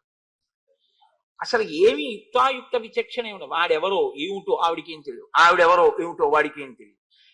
వాళ్ళ శుభలేఖ కూడా అలాగే ఉంటుంది. I solicit your grace his presence. ఎందుకంటే తల్లి లేదు, తండ్రి లేడు, బంధువులు లేరు, అన్నదమ్ములు లేరు, వాడు అనాథ, ఆవిడ అనాథ, ఇద్దరు అనాథలు పెళ్లి చేసుకుంటున్నారు అని శుభలేఖ వాళ్ళ పేరు మీదే ఉంటుంది. అంత దరిద్రమైన సంస్కృతికి ఇవాళ మనం దిగజారిపోయాం. కాబట్టి వికృతాచ విరూపాచ నేయం సదృశీతవా అలంకృత శిశికలాభ్యాం నిజతప ఫలాభ్యాం. వందరులు తపస్సుకు ఫలమై ఉన్నారు. తగునీ చక్రి విదర్భరాజతకుం తథ్యంబు వైదర్భయం తగునీ చక్రికి ఇంత మంచి తగునే దంపత్యమి ఇద్దరిం తగులంగట్టిన బ్రహ్మ నేర్పరి కదా. కాబట్టి వందరులు తగి ఉన్నారు అన్నమాట మనం అనాలి. ఆవిడంటోంది నీకు ఈవిడ తగినది కాదు, మీ ఇద్దరికి బావులేదు, ఆ దాంపత్యం చూడ్డానికి అందంగా లేదు ఈ సీత. కాబట్టి అహమేవానురూపాతే, నేనైతే నీ పక్కన బాగుంటా. భార్య రూపేణ పశ్యమాం, కాబట్టి నీవు నన్ను భార్యగా స్వీకరిస్తే చాలా అందంగా ఉంటుంది. ఇమాం విరూపమసతీం కరాళాం నిర్ణతోదరీం అనేనతే సహభ్రాత్ర భక్షయిష్యామి మనుషీం. ఈవిడికి అసలు సీతమ్మ గురించి ఏం తెలిసని ఇన్ని సర్టిఫికెట్లు ఇచ్చేసిందో మనకు అవగతం కాదు. ఇది శూర్పణఖయందే అనుకోకండి. ఏమిటో తెలుసున్నట్టు ప్రతి వాడి గురించి అదే పనిగా అసలు ఎవరినైనా మీరు పరిచయం చేయగానే ప్రిజుడీస్ అని ఒకటి ఉంటుంది.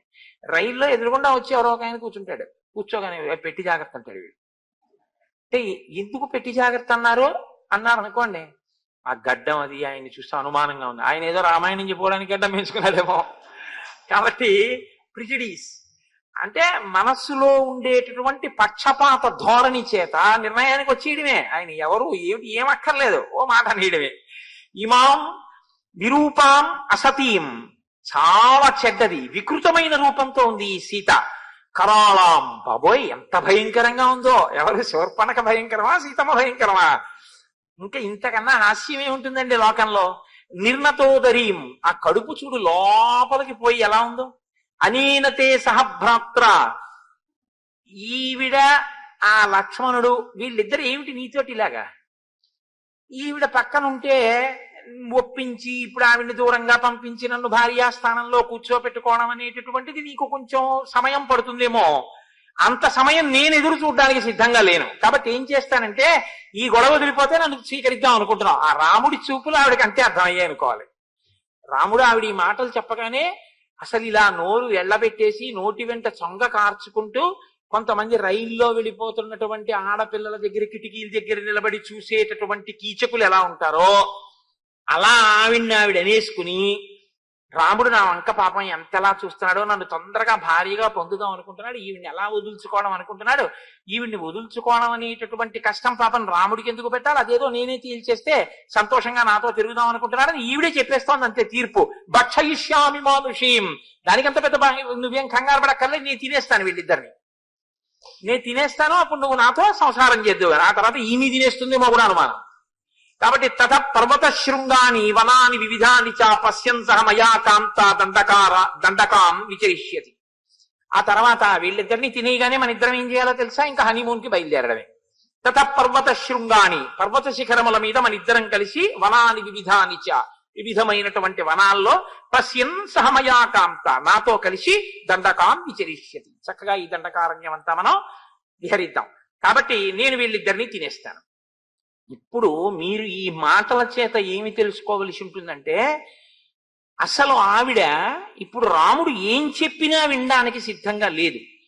విపరీతమైనటువంటి కామోద్రేకంతో, భావన వ్యగ్రతతో ఉంది. లోకంలో ఆడదాని యొక్క మనస్సుని సముద్రంతో పోలుస్తారు, పురుషుడి యొక్క మనస్సుని పర్వతంతో పోలుస్తారు. ఎందుకంటే క్రూర మృగాలు కానివ్వండి, ఎలకలు కానివ్వండి, పాములు కానివ్వండి, ఎన్ని అందులో చేరినా స్థిరంగా ఆయన నిలబడవలసి ఉంటుంది. సముద్రం బడబాగ్ని కడుపులో పెట్టుకుంటుంది, పైకి గంభీరంగా ఉంటుంది. ఆడది ఎంత కష్టం ఉండనివ్వండి, పైకి సంసారంలో భర్తని వీధిలో పడేయకుండా లాక్కొస్తుంది సంసారాన్ని. వజ్రాలు కూడా కడుపులోనే ఉంటాయి, కానీ ఆవిడ మాత్రం ఎప్పుడూ పైకి గంభీరంగానే ఉంటుంది. అలా ఇప్పుడు ఈ ఆడదానితో చెయ్యి నోర్మోయ్ ఏమిటి మాట్లాడినాడు అనుకోండి, ఇంత భావనా వ్యగ్రత ఎటువైపుకు వెడుతుందో, వెళ్ళి ఇది ఏ స్థితిని తీసుకొస్తుందో. ఒక ఆడదానితో అంత పరుషంగా మాట్లాడడం ఎందుకు? మహర్షి చెప్తున్నారుగా, సమీపే స్త్రీజనస్యచ. ఆడది పక్కనున్నప్పుడు ఆడదానితో మాట్లాడేటప్పుడు రాముడు బహుధా జాగ్రత్తగా ఉంటాడు. ఇది ఆయన దృష్టికోణం. కాబట్టి ఇప్పుడు ఈవిడ్ని ఏమిటా తప్పుడు మాటలు అనొక మాట అంటే ఈవిడ మనసు ఎలా విరుగుతుందో, దానివల్ల ఎటువంటి పరిణామాలు వస్తాయో భయానికి కాదు.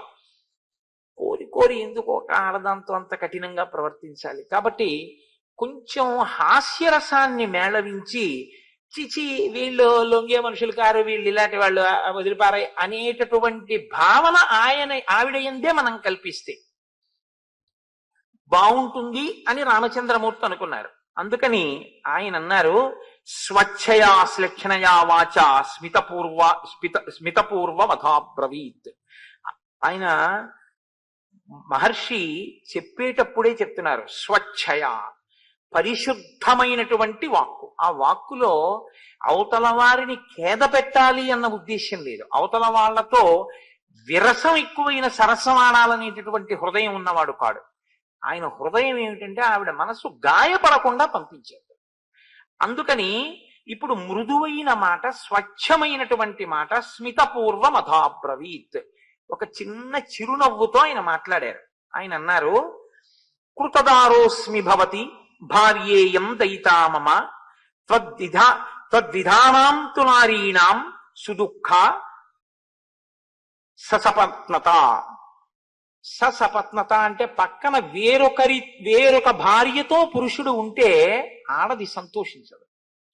ఒక్క భార్య ఉంటే ఆ భార్య పొందేటటువంటి ఆనందంతో పోల్చినప్పుడు వేరొక భార్యని కూడా పురుషుడు పొందితే ఆడదానికి ఎప్పుడూ మనశ్శాంతి ఉండదు. నేను కృతదారోస్మి భవతి, నేను భార్యని కలిగి ఉన్నవాణ్ణి, ఈమె యందు మనసున్నవాణ్ణి, ఈమె యందు నేను ప్రీతి కలిగి ఉన్నవాణ్ణి. కాబట్టి ఇప్పుడు నిన్ను నేను స్వీకరిస్తే నువ్వు నా వలన పొందేటటువంటి సుఖం కన్నా దుఃఖం ఎక్కువగా ఉంటుంది. ఎందుకంటే పక్కన సపత్ని ఇంకొక భార్య ఉంటుంది, ఆ భార్య ఉండగా మనసు కొంచెం ఖేదం పొందుతుంది. సౌందర్యలహరిలో శంకరాచార్యులు వారంతటి వారు కూడా చమత్కారం చేశారు. నవరసాలు చెప్తూ, శివే శృంగారార్ధ్రా తదితర జనే కుత్సనపరా సరోషా గంగాయాం అన్నారు. గంగ పట్ల రోషంతో ఉంది అమ్మవారు, ఎందుకంటే సపత్ని అన్న భావన చేత. అందుకని నాకు భార్య ఉంది కాబట్టి నువ్వు అంత సంతోషాన్ని పొందవు. నా భార్యగా నువ్వు ఉండాలి అన్న కోరిక కన్నా, అదిగో అక్కడ ఉన్నాడు చూసావా లక్ష్మణస్వామి, అపూర్వీ భార్యయా చార్ధీ తరుణ ప్రియదర్శన అనురూపస్యతే భర్త రూపస్యాస్య భవిష్యతి అని ఆయన చెప్తూ ఒక మాట అన్నాడు. ఆయన అసపత్నావరారోహే మేరుం అర్క ప్రభాయధ. ఆయన్ని నువ్వు ఎలా పొందుతావంటే మేరు పర్వతాన్ని సూర్యుని యొక్క తేజస్సు, ఆయన యొక్క ప్రకాశం పొందినట్లు పొందు. సూర్యప్రకాశం వెనక్కే వచ్చేస్తుంది మేరు పర్వతం మీద పడి. ఆ లక్ష్మణుడు ఉన్నాడే భార్య లేనివాడు, ఇతపూర్వం భార్యా సుఖాన్ని పొంది ఉన్నవాడు. కాబట్టి ఆయన నిన్ను భార్యగా దగ్గరుంచుకోవడానికి ఇష్టపడడానికి బహుశः అభ్యంతరం ఉండదు. కాబట్టి అతన్ని ఆశ్రయిస్తే ఈ సపత్ని గొడవ నీకు ఉండదు. పక్కన ఇంకో భార్య ఉండడం అన్న గొడవ ఉండదు. హాయిగా నువ్వు ఒక్కతిగా ఆయనకు భార్యగా ఉంటూ సంతోషంగా కాలం గడపచ్చు. అందుకే నేను ఆయన్ని ఆశ్రయిస్తే బాగుంటుంది. అంటే ఆవిడకి మీరు ఒకటి ఆలోచించండి, ఆవిడ మనసు ఎంత లీకిదో చూడండి.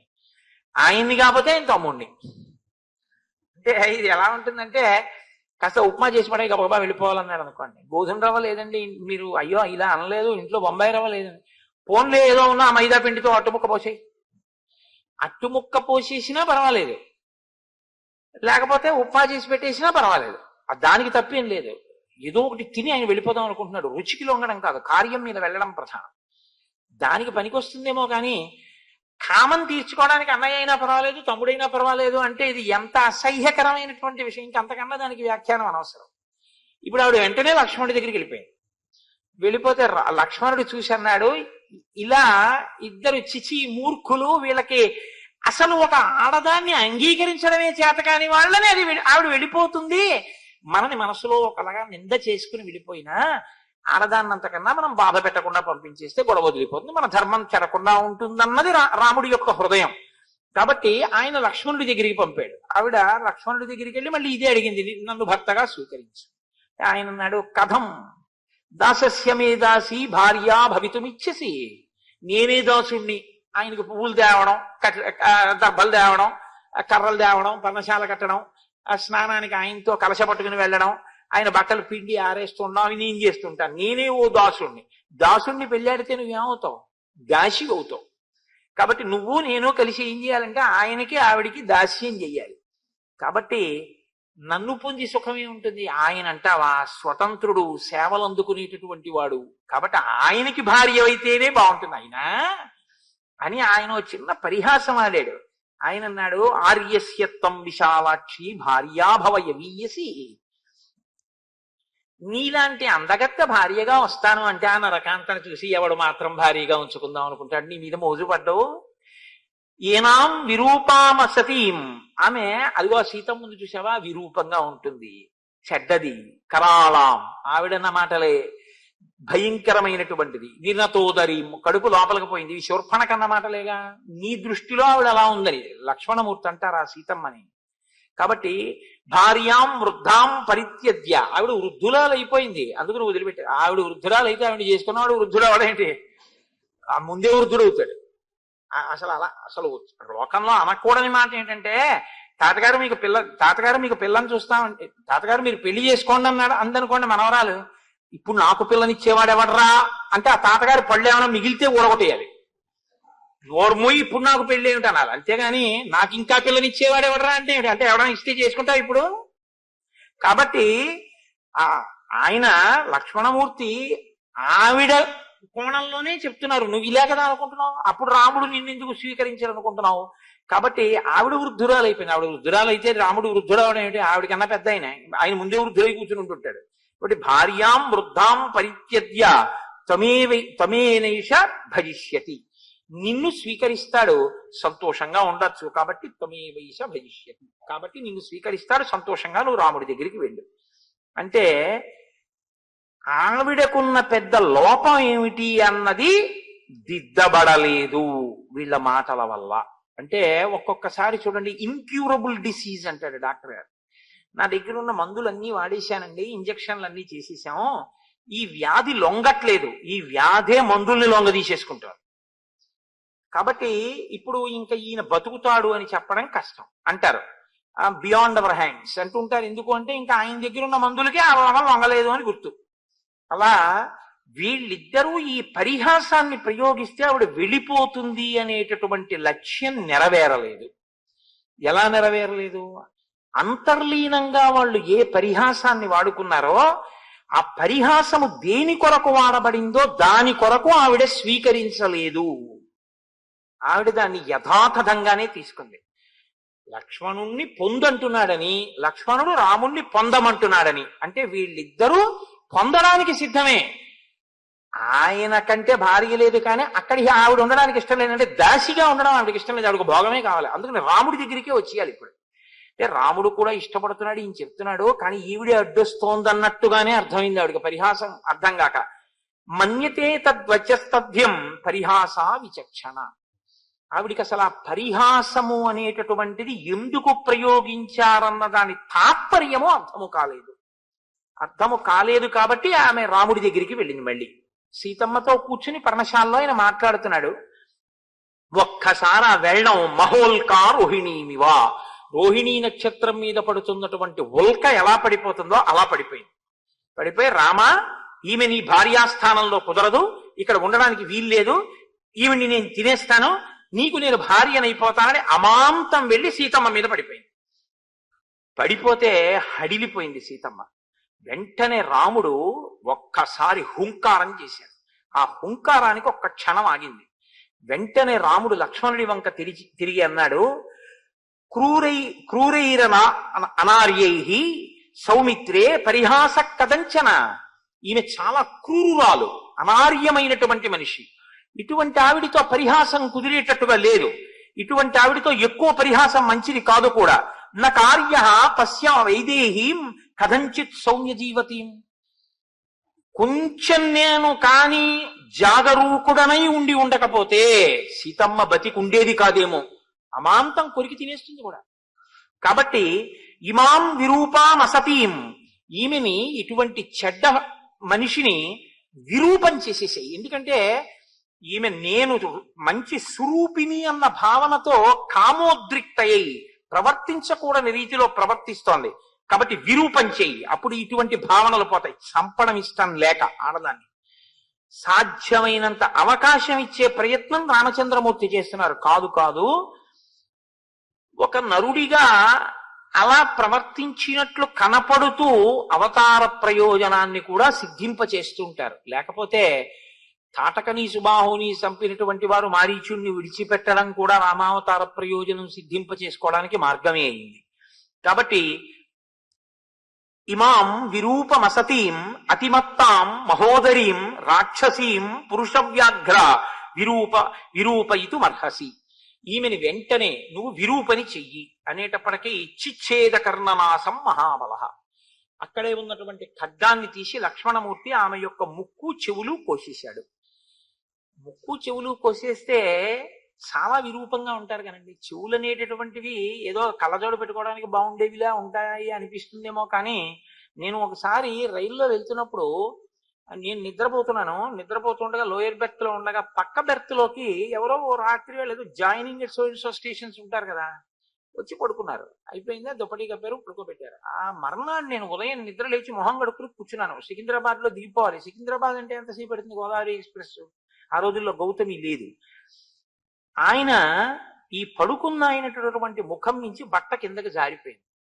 నాకు ఒక 2 రోజులు భోజనం సహించలేదు. కారణం ఏంటంటే ఆయన ఏ అగ్ని ప్రమాదానికి లోనయ్యాడో నాకు తెలియదు, కానీ ఆయన కనుగుడ్లు, ముక్కు, చెవులు అన్నీ కాలిపోయాయి. కాలిపోవడంలో ఈ ముక్కుకు బదులు 2 కన్నాలు మాత్రమే కనపడుతున్నాయి. ఈ చెవులు తీసేసి వీటి బదులు ఇక్కడ 2 కన్నాలు కనపడుతున్నాయి. నాకు విరూపం పొందడం, ముక్కు చెవులు కొయ్యడం అంటే ఎంత వికృతంగా ఉంటారో, ఎంత ఇక వెళ్ళి ఎవరి దగ్గర నేను అందగత్తెనని చెప్పుకోకుండా ఉండడానికి లక్ష్మణుడు విరూపవతిని ఎందుకు చెయ్యవలసి వచ్చిందో, ఎందుకు ముక్కు చెవులు కోశాడో అప్పుడు అర్థమైంది. ఆ ముక్కు చెవులు పోతే అంత విరూపాన్ని పొందుతారు, కానీ ప్రాణం మాత్రం పోదు. ఏదో వైటల్ ఆర్గాన్ని తీసేసినట్టుగా మాత్రం కాదు. ఎందుకంటే ముక్కు కోసేసినంత మాత్రాన ఊపిరాడకపోదు, చెవులు తీసేసినంత మాత్రాన వినపడవలసినవి వినపడకుండా ఉండవు. ఇక నుంచి కనీసం ఆవిడ ఈ మాట అనకూడదు, జాగ్రత్తగా వినాలి, జాగ్రత్తగా చూస్తూ ఉండాలి, జాగ్రత్తగా వాసనలు గ్రహిస్తూ ఉండాలి తప్ప ఇష్టం వచ్చినట్టు. ప్రధాన ప్రయోజనం ఒక్కటే స్పష్టంగా రాముడు చెప్తున్నాడు, విరూపను చెయ్యి, చంపమని చెప్పలేదు.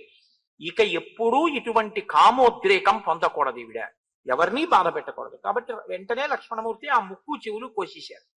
ఇప్పుడు ఆవిడ పెద్ద కేక వేసుకుంటూ, పెద్ద గర్జన చేసుకుంటూ ఆ కారిపోతున్నటువంటి నెత్తుటితోటి కరుడు అనబడేటటువంటి ఆవిడ సోదరుడి దగ్గరికి వెళ్ళి పడిపోయింది. అక్కడే జనస్థానంలో ఆయన 14,000 మంది రాక్షసులతోటి ఉంటున్నాడు.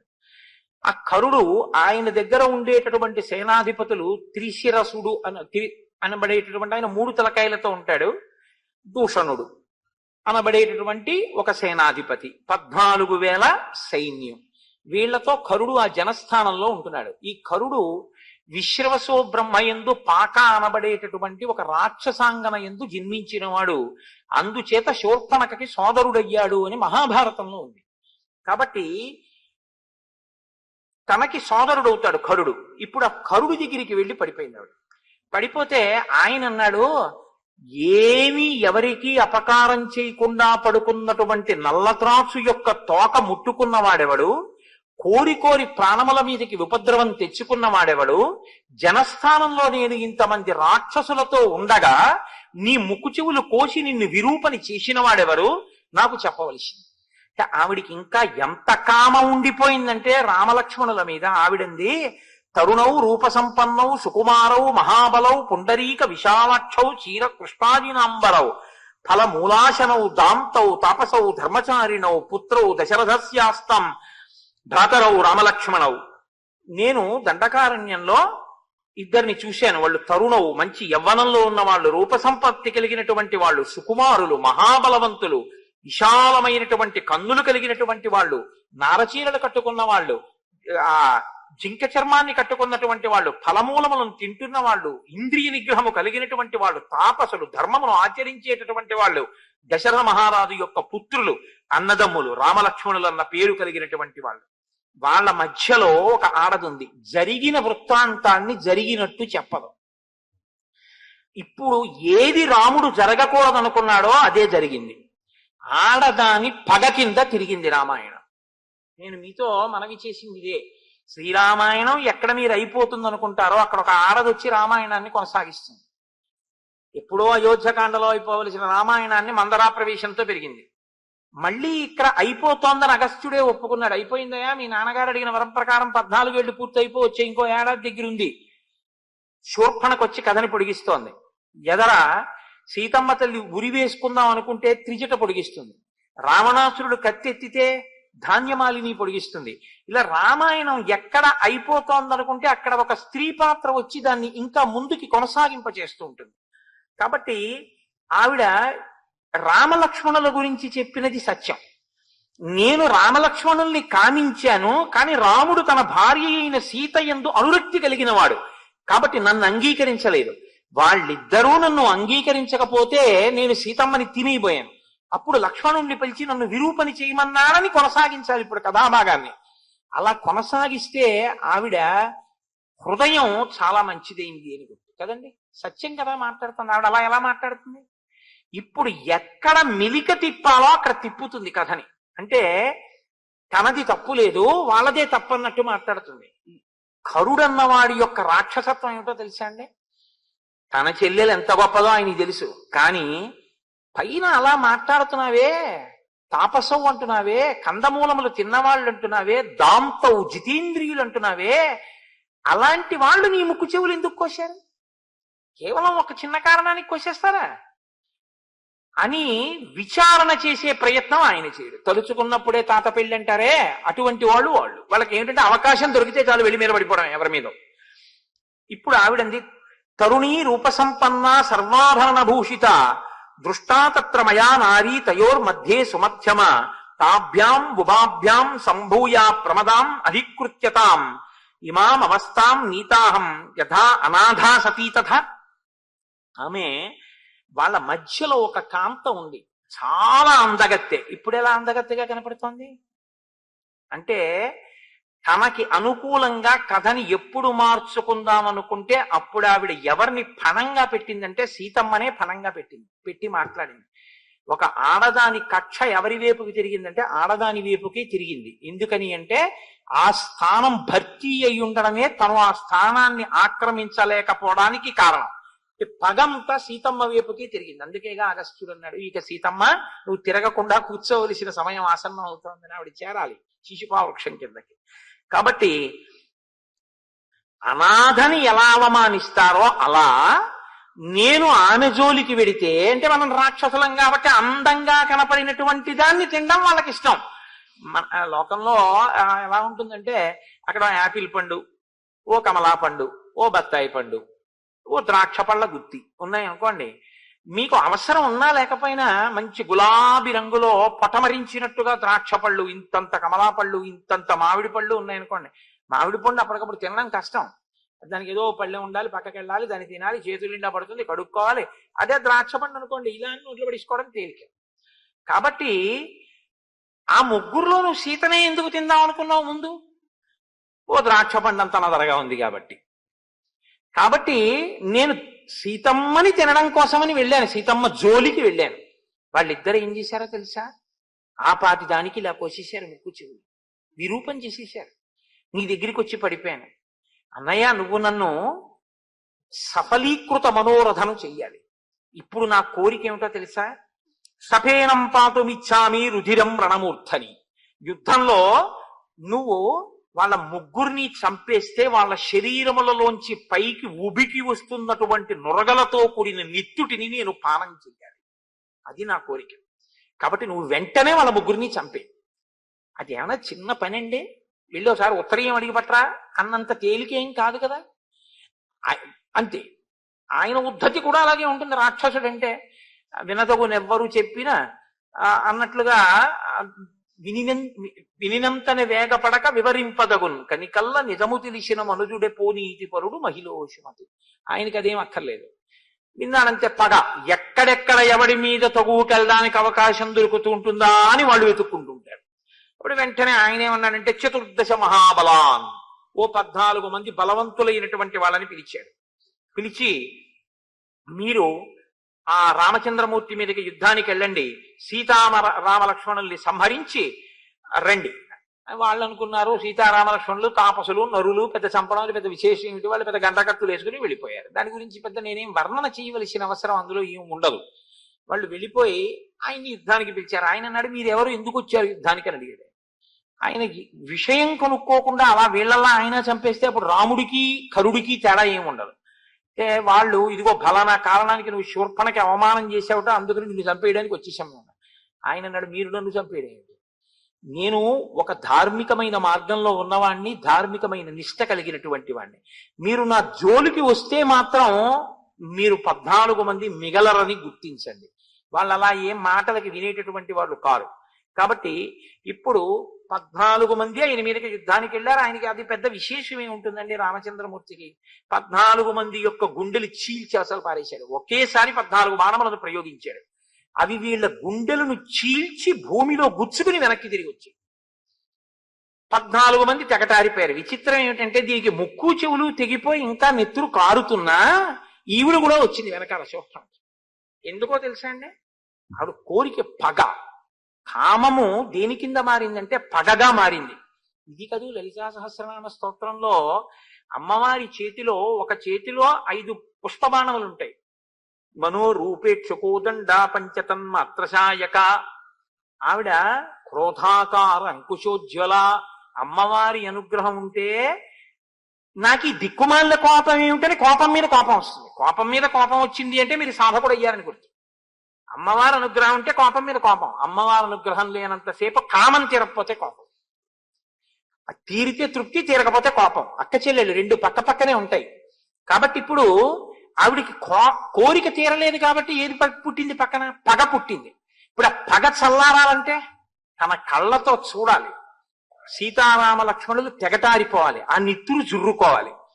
అదేమిటి అంత కామించిన స్త్రీ అలా చెయ్యొచ్చా అంటే ఇదే రాక్షసత్వము అన్న మాటకి ప్రతీక. నాకు దక్కకపోతే యాసిడ్ పోసేస్తా అన్నాడు అనుకోండి, ఎప్పుడో రామాయణం అని మీరు అనుకోవద్దు. ఇప్పటికీ శూర్పణక బతికే ఉంది ఆయన యందు అని గుర్తు. తనకి దక్కకపోతే నెత్తురు తాగేస్తాడంతే, చంపేస్తాడు అవతల వాళ్ళని. అంటే ఎంత రాక్షసత్వమో చూడండి. తనకే దక్కాలి, దక్కకపోతే నెత్తురే తాగుతాను. అందుకు వచ్చింది ఆవిడ వెనకాత. కానీ ఇప్పుడు ఆవిడ అనుకోని పరిణామం ఏమిటంటే 14 మంది చచ్చిపోవడం. మళ్ళీ కాబట్టి ఏం చేసింది, మళ్ళీ పరిగెత్తుకుంటూ కరుడి దగ్గరికి పోయి ఆ కరుడితో మళ్ళీ మొరబెట్టుకుంది. 14 మందిని కనురెప్పపాటులో కొట్టేశాడు. నువ్వేమిటనుకుంటున్నావు, మహావీరుణ్ణి అనుకుంటున్నావా? దండకారణ్యంలో ఋషులందరినీ రక్షిస్తానంటున్నాడు. ఉగ్రమూర్తి, మహానుభావుడు. తెగటార్చేస్తాడు. 14 మంది పనికి రాకుండా పోయారు రాముడి ముందు. ఈయన ఉద్ధతి ఎటువంటిదంటే ఈయన వెంటనే అన్నాడు 14,000 మంది రాక్షసుల్ని సిద్ధం చేయండి, నా రథం సిద్ధం చేయండి, దూషణుణ్ణి పిలవండి, త్రిశిరసుని పిలవండి, ముగ్గురం కలిసి ఈ సైన్యాన్ని తీసుకుని యుద్ధానికి ఎడతామని అందరూ కలిసి బయలుదేరారు. ఆ బయలుదేరుతున్నప్పుడు కరుడికి కొన్ని అపశకునములు కనపడ్డాయి. రామాయణం ఒక శకున శాస్త్రం కూడా. అందులో శకునముల గురించి కూడా మాట్లాడతారు. నిష్కారణంగా గాలి లేకుండా ధూళి పైకి రేగింది. ఆకాశంలో సూర్యుడి చుట్టూ ఒక కొరివి పట్టుకుని, అది ప్రత్యేకించి ఎప్పుడు కనపడుతూ ఉంటుందంటే దీపావళి పండుగ రోజున కాకర పువ్వు చేతితో పట్టుకుని పిల్లలు ఇలా తిప్పుతూ ఉంటారు. ఇలా తిప్పుతుంటే ఒక జ్వాలా చక్రం ఏర్పడుతుంది, ఎర్రటి కాంతి చక్రం తిరుగుతున్నట్టు ఉంటుంది. అటువంటిది ఎలా ఉంటుందో అటువంటి పరివేశం ఒకటి సూర్యుడి చుట్టూ పట్టుకుంది. నక్కలు ఎదురుగుండా వచ్చి నోళ్లు తెరిచి అరుస్తున్నాయి. కారణం లేకుండా గుర్రములు తొట్టుపడ్డాయి. ఒక్క ఒకసారి ఎక్కడి నుంచో ఒక గ్రద్ద వచ్చి కరుడు యొక్క పతాకం మీద వాలి ఎగిరింది. చెట్ల నుంచి అకస్మాత్తుగా పువ్వులు పళ్ళు కింద పడ్డాయి. పట్ట పగటి వేళ ఆకాశంలో నక్షత్రాలు కనపడ్డాయి. ఉల్కలు నేల మీద పడ్డాయి.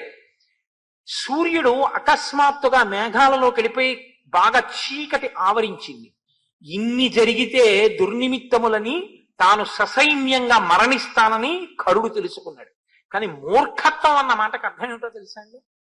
శాస్త్ర ప్రమాణమును వెంటనే తన యొక్క పౌరుషంతో నెగ్గగలననేటటువంటి అతిశయము చేత ధిక్కరించడం.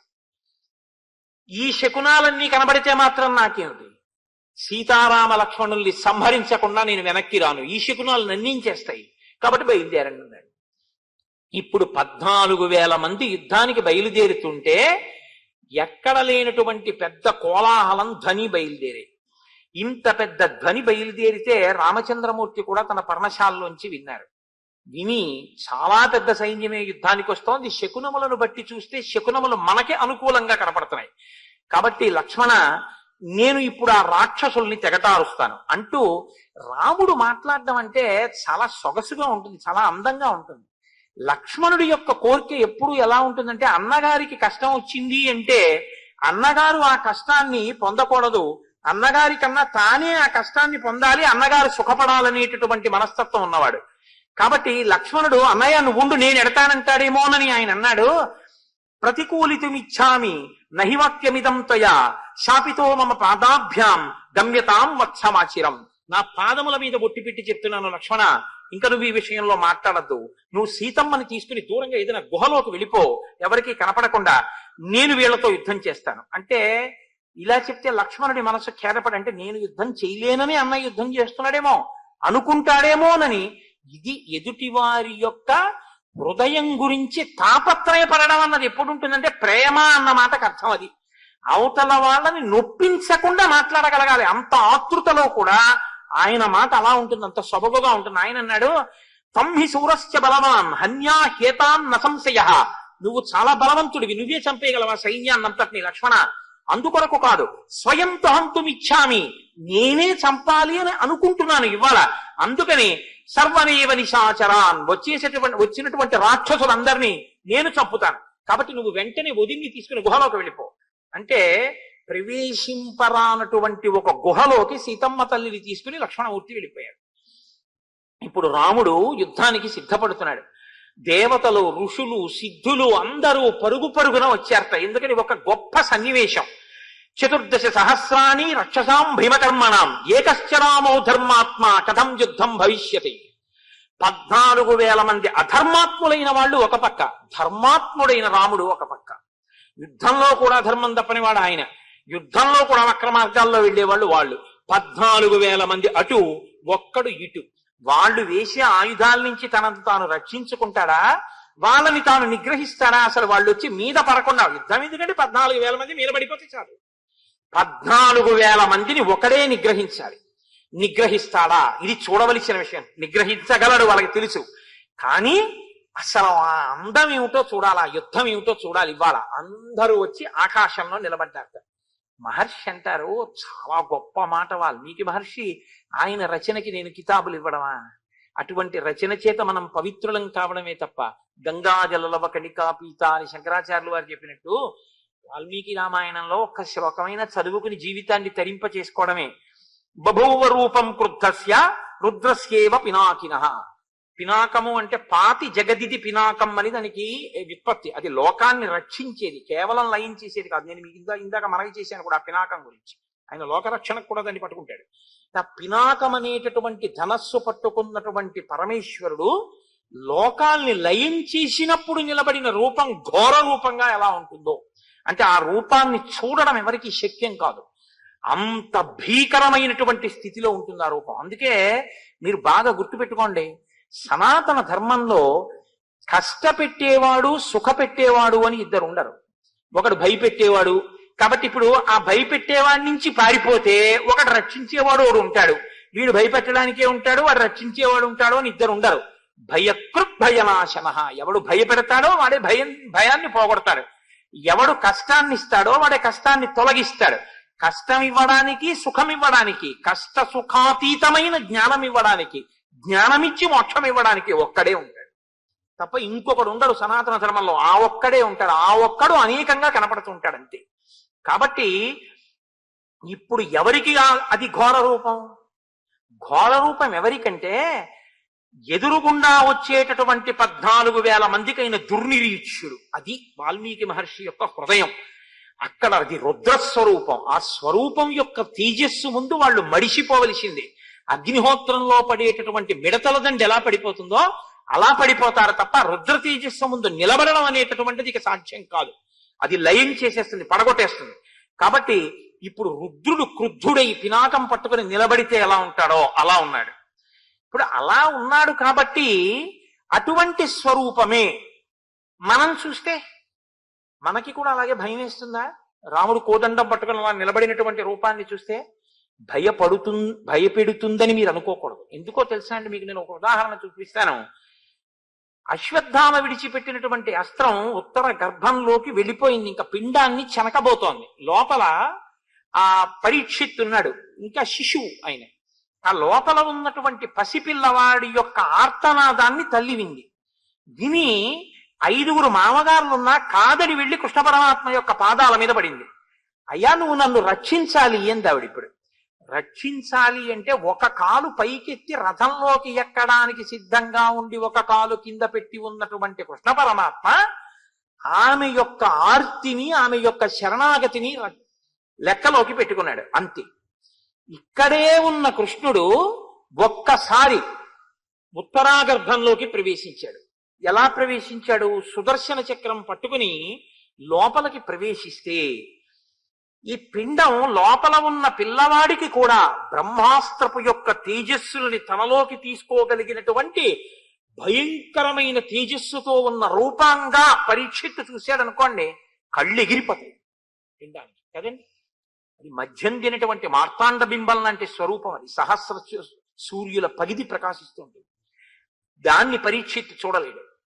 పరీక్షిత్తు చూసిన రూపం పరమ ప్రసన్నమైనటువంటి రూపం. అది సశంఖ చక్రం, సకిరీట కుండలం, సపీత వస్త్రం, సరసీరుహేక్షణం, సహార వక్షస్థల శోభికౌస్తుభం, నమామి విష్ణుం శిరసా చతుర్భుజం. అటువంటి స్వరూపం పరీక్షిత్తు కనపడుతోంది. అబ్బా, ఎంత బాగున్నాడో, ఎంత బాగున్నాడో, ఆ పీతాంబరం ఏమిటో, ఎంతందమో అని పరీక్షిత్తు చూస్తున్నాడు. అటువైపుకున్న మూర్తి, మాకు తూర్పుగోదావరిలో ర్యాలీ అని ఒక క్షేత్రం ఉంది. ఆ ర్యాలీలో ఒకవైపు కేశవుడు ఉంటాడు, ఒకవైపు మోహిని ఉంటుంది వెనక్కి. అలా అటువైపుకు ఉన్న మూర్తి బ్రహ్మాస్త్రము యొక్క తేజస్సుల్ని తనలోకి తీసేసుకోగలిగినటువంటి రుద్రస్వరూపంతో ఆ మూర్తి ఉంది. ఆ మూర్తి బ్రహ్మ తేజస్సుని తీసుకుంది.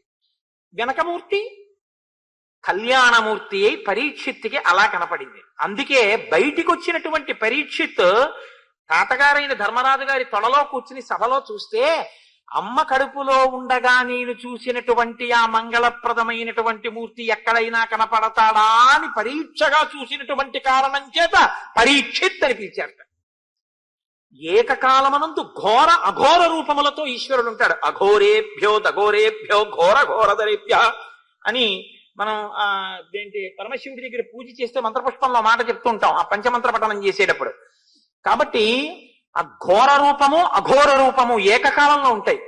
ఇప్పుడు 14,000 మందికి ఘోర రూపం తప్ప రామభక్తులకు రాముడు ఎప్పుడూ ఘోర రూపి కాడు, ఎప్పుడూ ఘోర రూపి కాడు. ఆ రూపం మీకు మంగళప్రదంగా ఉంటుంది. ఇలా దాన్ని దర్శనం చేసిన వారు ఒకరు ఉన్నారు. ఎవరో తెలుసా అండి? రామదాసు గారు దర్శనం చేసుకున్నాడు. మహానుభావుడు. ఆయన గుండెలు ఎంత పొంగిపోయాయో, పొంగిపోతే ఆ పొంగిపోయిన ఆనందం లోపల పట్టక వాగ్రూపంగా ప్రవహిస్తే ఆయన నోటి వెంట ఒక పద్యం వచ్చింది. బండన భీముడు అత్తజన బాంధవుడు ఉజ్వల బాణతోన కోదండ కళాప్రచండ భుజతాండవ కీర్తికి రామమూర్తికిన్ రెండవ సాటి దైవమిక నేడనుచున్ గడకట్టి భేరిక దండ డాండ డాండ నిడజంబుల దండము నిండ మత్త వేదండము నెక్కి చాతెదను దశరథి కరుణాపయోనిధి అని రచన చేశారు. ఆయన భుజములు తాండవం చేస్తాయిట. ఎప్పుడు బాణం తీస్తాడో, ఎప్పుడు వింటినారికి తొడుగుతాడో, ఎప్పుడు ప్రయోగిస్తాడో కనపడదు. మబ్బులలోంచి వర్షం వచ్చి పడిపోయినట్టుగా బాణప్రయోగం జరిగిపోతుందంటే. బండన భీముడు ఆర్తజన బాంధవుడు. ఎవడు ఆశ్రయించాడో వాడికి ఆయన ఆర్తజన బాంధవుడు. బండన భీముడు అర్తజన బాంధవుడు. అటువంటి వాడు ఆయన భుజములు తాండవం చేస్తాయి యుద్ధం వస్తే. అది శివస్వరూపానికి ఉంది. తాండవము అన్న మాట శివుడికి సంబంధించింది, లాస్యము అన్న మాట అమ్మవారికి సంబంధించి. భావములు లాస్యము, కదలికలు తాండవము. శివుడు, ఆ శివుడి యొక్క తాండవం ఎలా ఉంటుందో ఆయన భుజములు అలా కదులుతాయి, అటువంటి తాండవం చేస్తాయి. అలా తాండవం చేసేటటువంటి నా స్వామి చేతిలోంచి బాణ పరంపర వచ్చి శత్రువుల మీద పడుతుండగా అలా రక్షించగలిగినటువంటి ఈశ్వర స్వరూపము వేరొకటి లేదు అని నేను ఎలా చెప్తానో తెలుసా? బండన భీముడత్తజన బంధవుడు ఉజ్వల బాణతూన కోదండ కళాప్రచండ భుజతాండవ కీర్తికి రామమూర్తికి రెండవ సాటి దైవమిక లేడనుచున్ గడకట్టి భేరి కాదండ డడాండ డాండ నినదంబుల జండము నిండ మత్త వేదండము నిక్కి చాటదను దశరథి కరుణాపయోనిధి. మామూలుగా చెప్పను రామ, పొంగిపోయిన మనస్సుతో 4 వీధుల కూడలిలో ఒక పెద్ద పందిరి కట్టి, పందిరిలో ఒక పెద్ద భేరీ కట్టి నేను ఏనుగెక్కి వచ్చి నిలబడి డామ్ డామ్ డామ్ అని కొడతాను. ఎందుకురా భేరీలు కొడుతున్నావు అని అడుగుతారు నన్ను. అప్పుడు చెప్తాను, రామచంద్రమూర్తిగా భుజతాండవం చేస్తూ బాణప్రయోగం చేసి రాక్షసులను మట్టు పెట్టగలిగినటువంటి వేరొక దైవ స్వరూపము లేదు లేదు లేదు అని చాటి చెప్తాను రామ అన్నాడు. అంటే శత్రువులను మట్టు పెట్టడంలో ఆ ఘోర రూపం అలా ఉంటుంది. అదే ఘోర రూపం ఆశ్రయించినటువంటి భక్తులైనటువంటి వారికి అంత మంగళప్రద స్వరూపంగా ఉంటుంది. అందుకు కదండి ఆ ధనస్సు పట్టుకుని, ఆ బాణాలు పట్టుకుని అలా ఉంటాడు. ఎక్కడ తేడా ఉంది చెప్పండి నాకు? రామస్వరూపాన్ని మెజిస్ట్రేట్, కలెక్టర్ గారే మెజిస్ట్రేట్ గా కూర్చుంటే ఆ కలెక్టర్ గారే కారుదిగో ఆఫీసులోకి వచ్చి కొన్ని ఫైల్స్ సీల్ చేసుకుని పట్టుకెళ్ళిపోయాడు అంతే. ఆఫీస్ సీల్ చేసి పారేశాడు. ఆయనకు అధికారం ఉంది, మెజిస్టీరియల్ పవర్స్ ఆయన్ని వెన్నంటి ఉంటాయి, ఆయనతోనే ఉంటాయి. మెజిస్టీరియల్ పవర్స్ కలెక్టర్ ఆఫీసులోనూ కలెక్టర్ గారి కారులోనూ ఉండరు, ఆయనంటే ఉంటాయి. అలాగే ఈశ్వరుణ్ణి కూడా ఎప్పుడు అఘోర రూపములు వెన్నంటే ఉంటాయి. శత్రువులకి ఘోర రూపం, ఆయన్ని ఆశ్రయించిన వాళ్ళకి అఘోర రూపం, మంగళప్రద రూపం. అది రుద్రస్వరూపమైన అంతే, కేశవ స్వరూపమైన అంతే. ఇద్దరి స్వరూపం అలాగే ఉంటుంది. తత్వం తెలిస్తే ఉండే మాట అలా ఉంటుంది. తత్వం తెలియకపోతే భేదాలు కనబడతాయి. విష్ణువు వేరే ఉన్నాడు, శివుడు వేరే ఉన్నాడు, ఈనోడు ఉన్నాడు, ఆయనోడు ఉన్నాడు, ఇన్ని మాటలు వస్తాయి. అసలు తత్వం అర్థమైతే ఇన్ని మాటలు రావు. కుర్తాలాల్చి వేసుకున్నా నా కొడుకే, పంచ కొట్టుకున్నా నా కొడుకే, ధావళి కట్టుకున్నా నా కొడుకే, తువ్వాలు కట్టుకున్నా నా కొడుకే. తువ్వాలు కట్టుకున్నావు ప్యాంటు చొక్కా వేసుకోలేదు నేను కొట్టేసి, ధావళి కట్టుకున్నావు ప్యాంటు చొక్కా వేసుకోలేదు వాళ్ళమ్మ కొట్టేసి, కుర్తాలాల్చి వేసుకోలేదు పంచ కట్టుకున్నావని వాళ్ళ తాతగారు కొట్టేస్తే దెబ్బలు తినేవాడు ఓడే. ఓ రూపంలో పట్టుకుని ఓ రూపంలో తిడితే నువ్వు తిట్టే తిట్లు ఆయనకే, పూజలు ఆయనకే. పూజ చేసామని సంతోషించాలా? ఇంకో రూపాన్ని చూసి తిడుతున్నావని ఆయన బాధపడాలా? నీకు ఇంకా తగినంత పరిణితి రాలేదని ఈశ్వరుడు అనుగ్రహించి భారతీ తీర్థస్వామి చెప్పినట్టు పరిణితి కటాక్షించుగాక. కాబట్టి ఇది మహానుభావుడు వాల్మీకి మహర్షి యొక్క ప్రతిపాదన. రామాయణంలో అభేద తత్వాన్ని చూపిస్తూ ఉంటారు. కాబట్టి ఇప్పుడు ఆ వచ్చిన సేనానాయకులు పడిపోయారు. కరుడు మాత్రం పెద్ద శరీరంతో రామచంద్రమూర్తి మీదకి వచ్చి పడిపోతుంటే ఆ 2 చేతులు బాణముల యొక్క ప్రయోగం చేత తెగిపోయేటట్టుగా కొట్టేశారు. ఏర్లు ప్రవహించినట్టు నెత్తురు కారిపోతూ ఆయన ఇంకా ఏదో యుద్ధం చేయడం కోసమని వచ్చి రాముడి మీద పడిపోతుండగా కొద్దిగా వ్యవధానం కోసం, అంటే ఆ వింటినారిని సవరించుకోవడం, వింటినారి ఆకర్ణాంతం లాగడం కోసం బాణం ఎక్కువ పెట్టడానికి చోటు కోసమని 2 అడుగులు వెనక్కి వేశాడు రాముడు. దాన్ని అపసర్పణము అంటారు ధనుర్విద్యలో. ఎందుకంటే ధనస్సు పట్టుకున్నవాడు అడుగులు వెనక్కి వేయకూడదు, వీరోచితమైన తేజస్సు ఉన్నవాడు. రాముడి మీద ఇదొక నింద మోపారు. కరుడితో యుద్ధం చేసేటప్పుడు 2 అడుగులు వెనక్కి వేశాడు రాముడు, ధర్మం తప్పాడు. అలా ధర్మం తప్పాడో లేదో చెప్పడానికే ధర్మాత్మా సత్యసంధశ్చరామో దాశరథిర్యదీ పౌరుషేచా ప్రతిద్వంద్వశరైనం జహిరావినం అన్నాడు లక్ష్మణుడు. పడిపోయాడంతే ఇంద్రజిత్. కాబట్టి ఆయన ధర్మం తప్పలేదు, 2 అడుగులు చోటు కోసం వెనక్కి వేశాడు. కాబట్టి వేసి ఆ కరుణ్ణి కూడా సంహరించాడు. 14,000 మంది రాక్షసులు తెగటారిపోయారు. ఎంతసేపట్లోనో తెలుసా అండి? ఏనుగుల యొక్క కుంభస్థలాలు, చీల్చివేయబడినటువంటి గుర్రాల యొక్క శరీరాలు, తెగిపోయినటువంటి తలకాయలు, ఊడిపోయిన కాళ్ళు చేతులు, గుండెల్లో గుచ్చుకున్న బాణాలతో నెత్తుటి ప్రవాహంలో 14,000 మంది నేలబడిపోయి ఉన్నారు భగ్నమైన రథాలతో. ఎంతసేపట్లో కొట్టాడో తెలుసా అండి? 14,000 మందిని 1 గంట 12 నిమిషాల్లో కొట్టాడు. ఇది రామచంద్రమూర్తి యొక్క వీరోచిత కార్యం. అంటే ఆయన బాహుబలం అంటే అంత గొప్పది. 1 గంట 12 నిమిషాల్లో 14,000 మందిని చంపితే పైన నిలబడిన వాళ్ళందరూ పొంగిపోయారు. మధ్యలో ఒక్కసారి కరుడు మాత్రం ఆయన ధనస్సు ఎరగొట్టగలిగాడు. వెంటనే విష్ణు శాపాన్ని తీసుకుని చేతపట్టి సంహారం చేశారు. అగస్త్యుడు కావలసినవన్నీ గురువుల యొక్క అనుగ్రహం ఉంటే, గురువులు త్రికాల వేదులు, ఎక్కడికి వెళ్ళినా వాడికి వచ్చే ఉపద్రవాన్ని నుంచి తప్పుకోవడానికి కావలసినటువంటి సంభారములను గురువు సమకూర్చి పంపిస్తాడు. కాబట్టి అగస్త్యుడు అన్ని సిద్ధం చేసే పంపించారు. కాబట్టి ఇప్పుడు అలా ఒంటికి దెబ్బలు తగిలి నెత్తురు ఓడుతోందిట రామచంద్రమూర్తి శరీరం. మరి వాళ్ళు కూడా కొంత బాణప్రయోగం చేస్తారు కదండి. 14,000 మంది ప్రయోగించిన ఆయుధములను ఆకాశంలోనే విరగొట్టారు ఆయన, అసలు వచ్చి మీద పడకుండా. అయినా కొన్ని బాణాలు వచ్చి ఆయన తగిలి ఆయన కవచాన్ని కూడా బదలగొట్టాడు కరుడు. కాబట్టి ఇప్పుడు ఆయన ఒంట్లోంచి నెత్తురు కారుతోంది. వీరపత్నికి అదొక సంతోషం. తన భర్త అంత గొప్ప యుద్ధం చేసి ఇంత విజయాన్ని సాధిస్తే అటువంటి శరీరంతో ఉండగా వచ్చి భార్య ప్రియమార కౌగిలించుకుంటుందిట. గుహలోంచి చూస్తోంది సీతమ్మ తల్లి. 14,000 మంది ఒక పక్క, తన భర్త ఒక్కడు ఒక పక్క. 14,000 మంది మడిసిపోయిన తర్వాత పరుగున వచ్చిందిట గుహలోంచి. తతస్తుతం రాక్షస సంఘమర్దనం సభాజ్యమానం ముదితైర్మహర్షిభిః పునః పరిష్వజ్య శశి ప్రభానన బభూవ హృష్టా జనకాత్మజా తదా. ఆ జనకాత్మజ అయినటువంటి సీతమ్మ ఎంతో సంతోషంతో పునః మళ్ళీ రామచంద్రమూర్తిని బిగియార కౌగిలించుకుందిట. నా భర్త ఇంత కార్యాన్ని సాధించాడని. ఆ కౌగిలించుకున్నటువంటి భార్య చేత సంతోషాన్ని పొందినటువంటి రాముడు, రాముని యొక్క ఆ వీర్యాన్ని పరాక్రమం చేత సంతోషించిన సీతమ్మ, ఒండ్రలు ఆనందంగా ఉన్నటువంటి ఈ సంఘటన తర్వాత వచ్చేటటువంటి మండోదరి దగ్గర రావణ ప్రసంగాన్ని ఇవాళ చెయ్యకుండా వాళ్ళని అలా సంతోషంగా ఉంచుతూ ఇవాళ ప్రసంగాన్ని పూర్తి చేస్తాను.